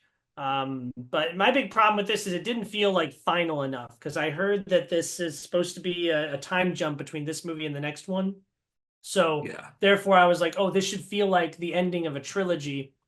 And so when the end of this movie's like, until next time, I'm Yeah. like, When no, I I heard want to people know keep what's calling happening. what happened to trilogy. Like when that movie ended, I was like, in what world could this be a trilogy? There's so many open-ended areas here. It's just like there's so many questions to be had that like if they ended here, I'm not going to be pissed off, but like I Hmm. also have even as someone who's not a big fan, I have questions that I'd like to be answered. Yeah, because I don't know, like first of all, what's up with Quaritch? I thought that was lame. Like I thought that there was an opportunity for him to re have his redemption arc. Like that was what we were building up to. Like this world is deeper than you know. Like you have new eyes. Why don't you use them to see? Kind of thing. And like Yeah. so that bothered me. And then um, I don't know the whole spider thing because the whole like love triangle between Jake, Sully, Miles Quaritch, and Spider was not developed as well as I wanted it to be because it's very clear that Spider doesn't fuck with Quaritch. You know Yeah. what I mean? And I so have I have one other major criticism too. Sorry to cut you off.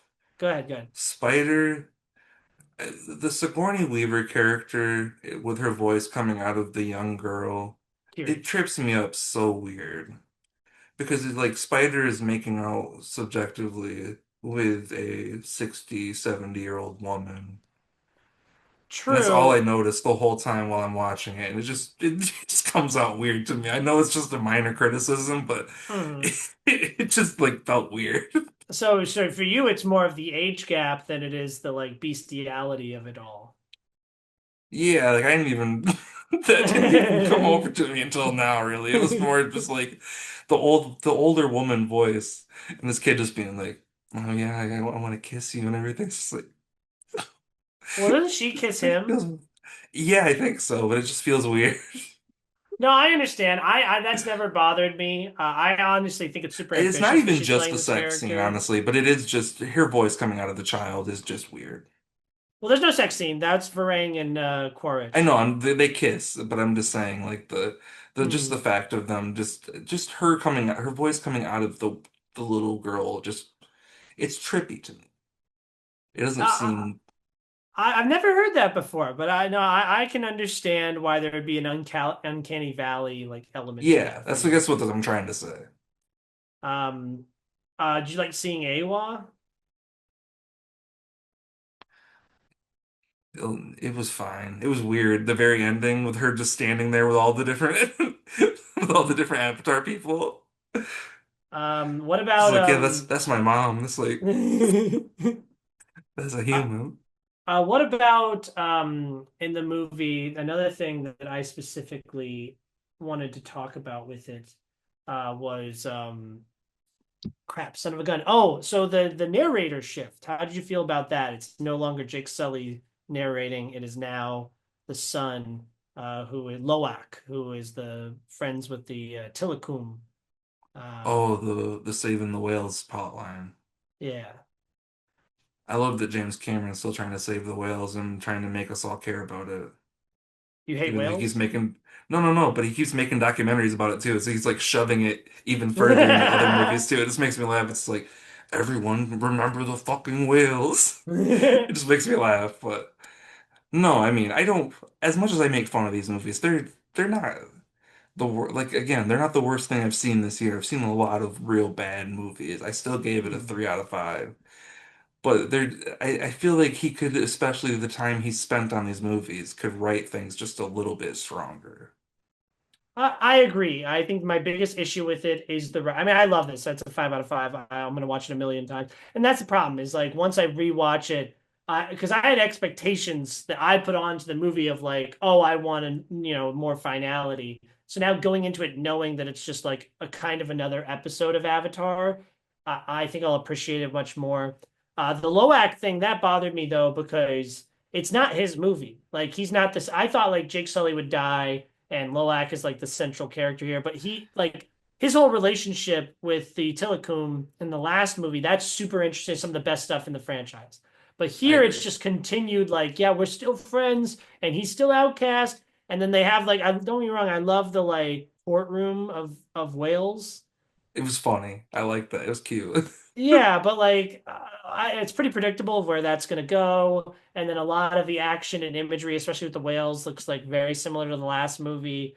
So I understand where people say it's a little bit of a retread, but it's like, oh, I had to eat the same filet mignon that I had 3 years ago. Like, oh no, you know what I mean?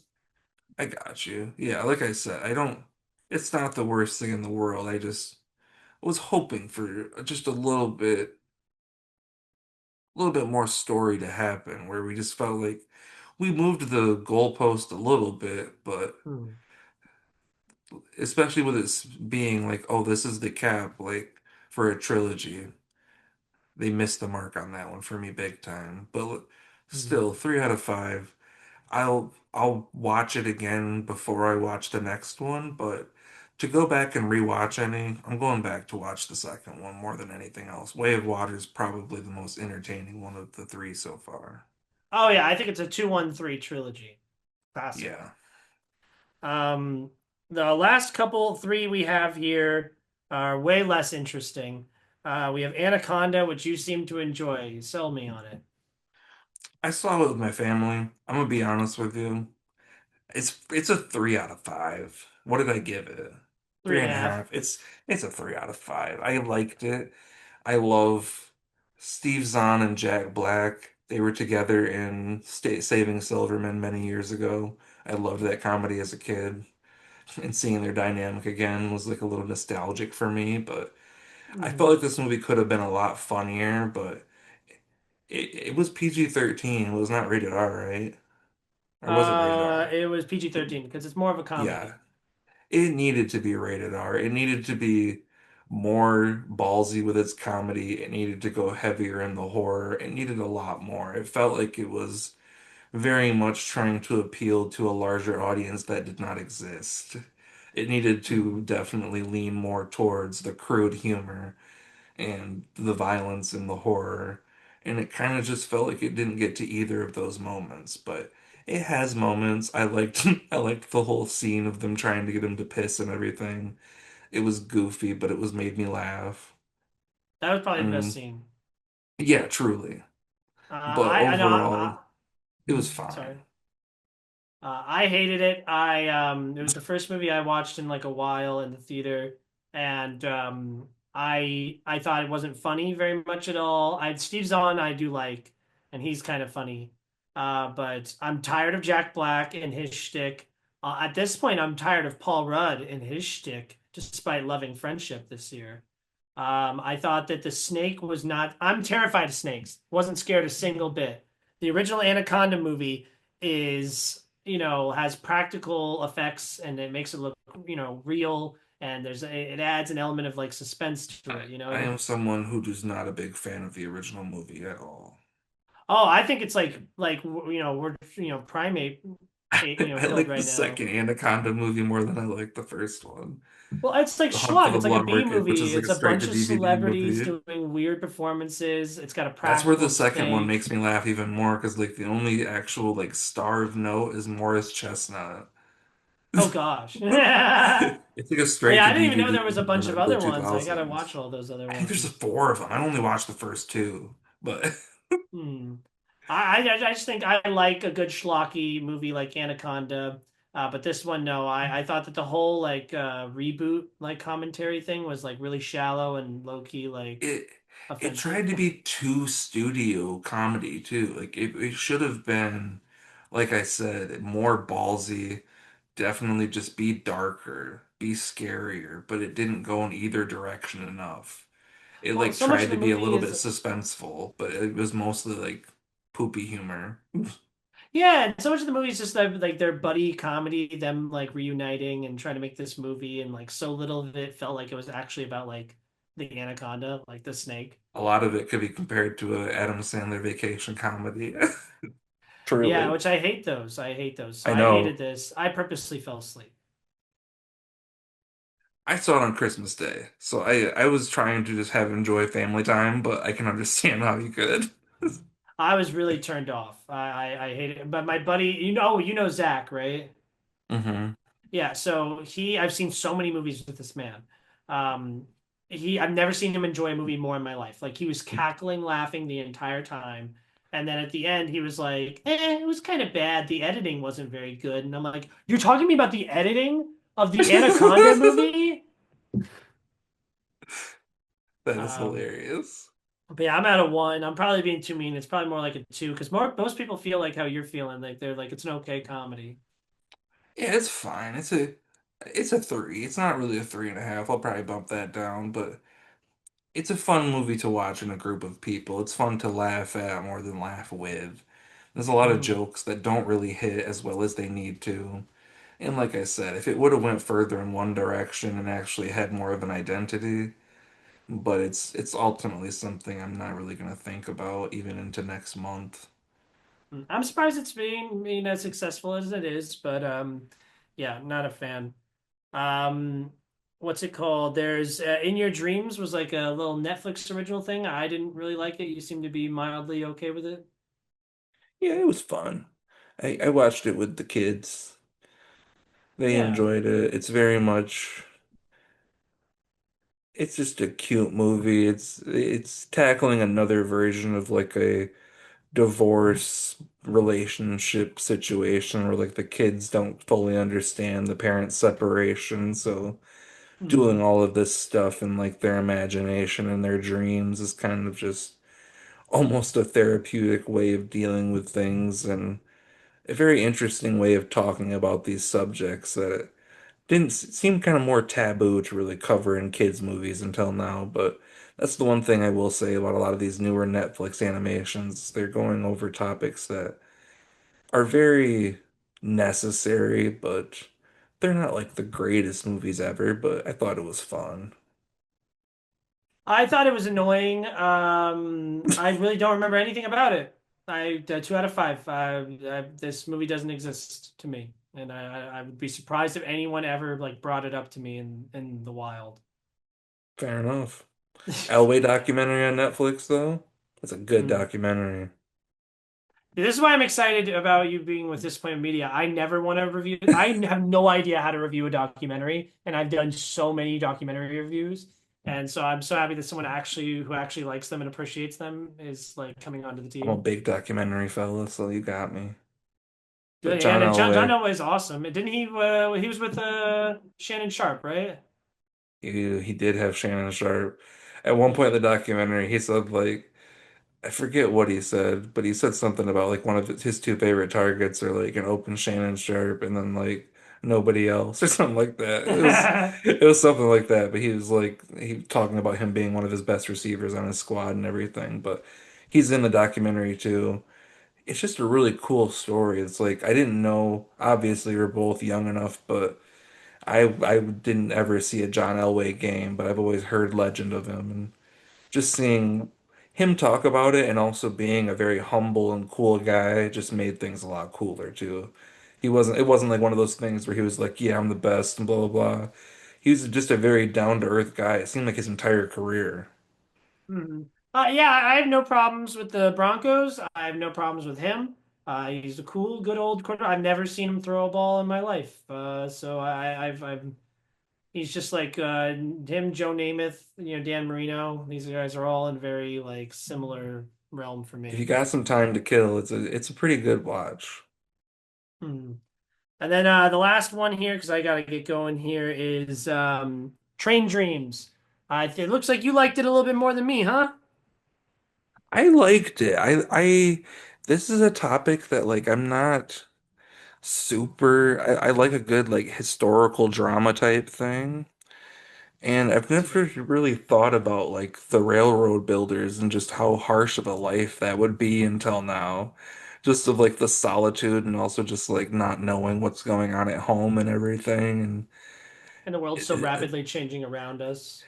yeah, and like how dangerous that shit was. Like obviously you don't really think about it that often, but the scenes of like the logs just like rolling down the hills and being like fucking weapons of mass destruction in those moments, like just crazy shit, but also just like the landscapes in this movie. You could literally like print a picture from this movie and post it on your wall as a fucking painting. Like they are beautiful. Hmm. And it was just a really fun movie to just kind of live in for a little while. It's not necessarily like hugely eventful and everything. Joel Edgerton was pretty cool in it. William H. Macy with his cameo supporting type of role. Pretty cool, but it's not like I wouldn't like consider it a best movie of the year by any means, but definitely something I've still been thinking about over these last few days. Well, it's in those conversations. Like a lot of people are saying it might get a Best Picture nomination, and some other type of things. I think it's a really beautiful looking movie. I like the performances. It's definitely like a vibes type of movie. Yeah, But yeah, I thought it was really good. I gave it the same rating as you, just without the heart. yeah. Yeah, it's definitely something that like I didn't think going into it that I would really care about it that much, but after watching it, I would definitely be like, "Hey Dad, why don't you check this out? I think you might get a kick out of this," and I would watch it again.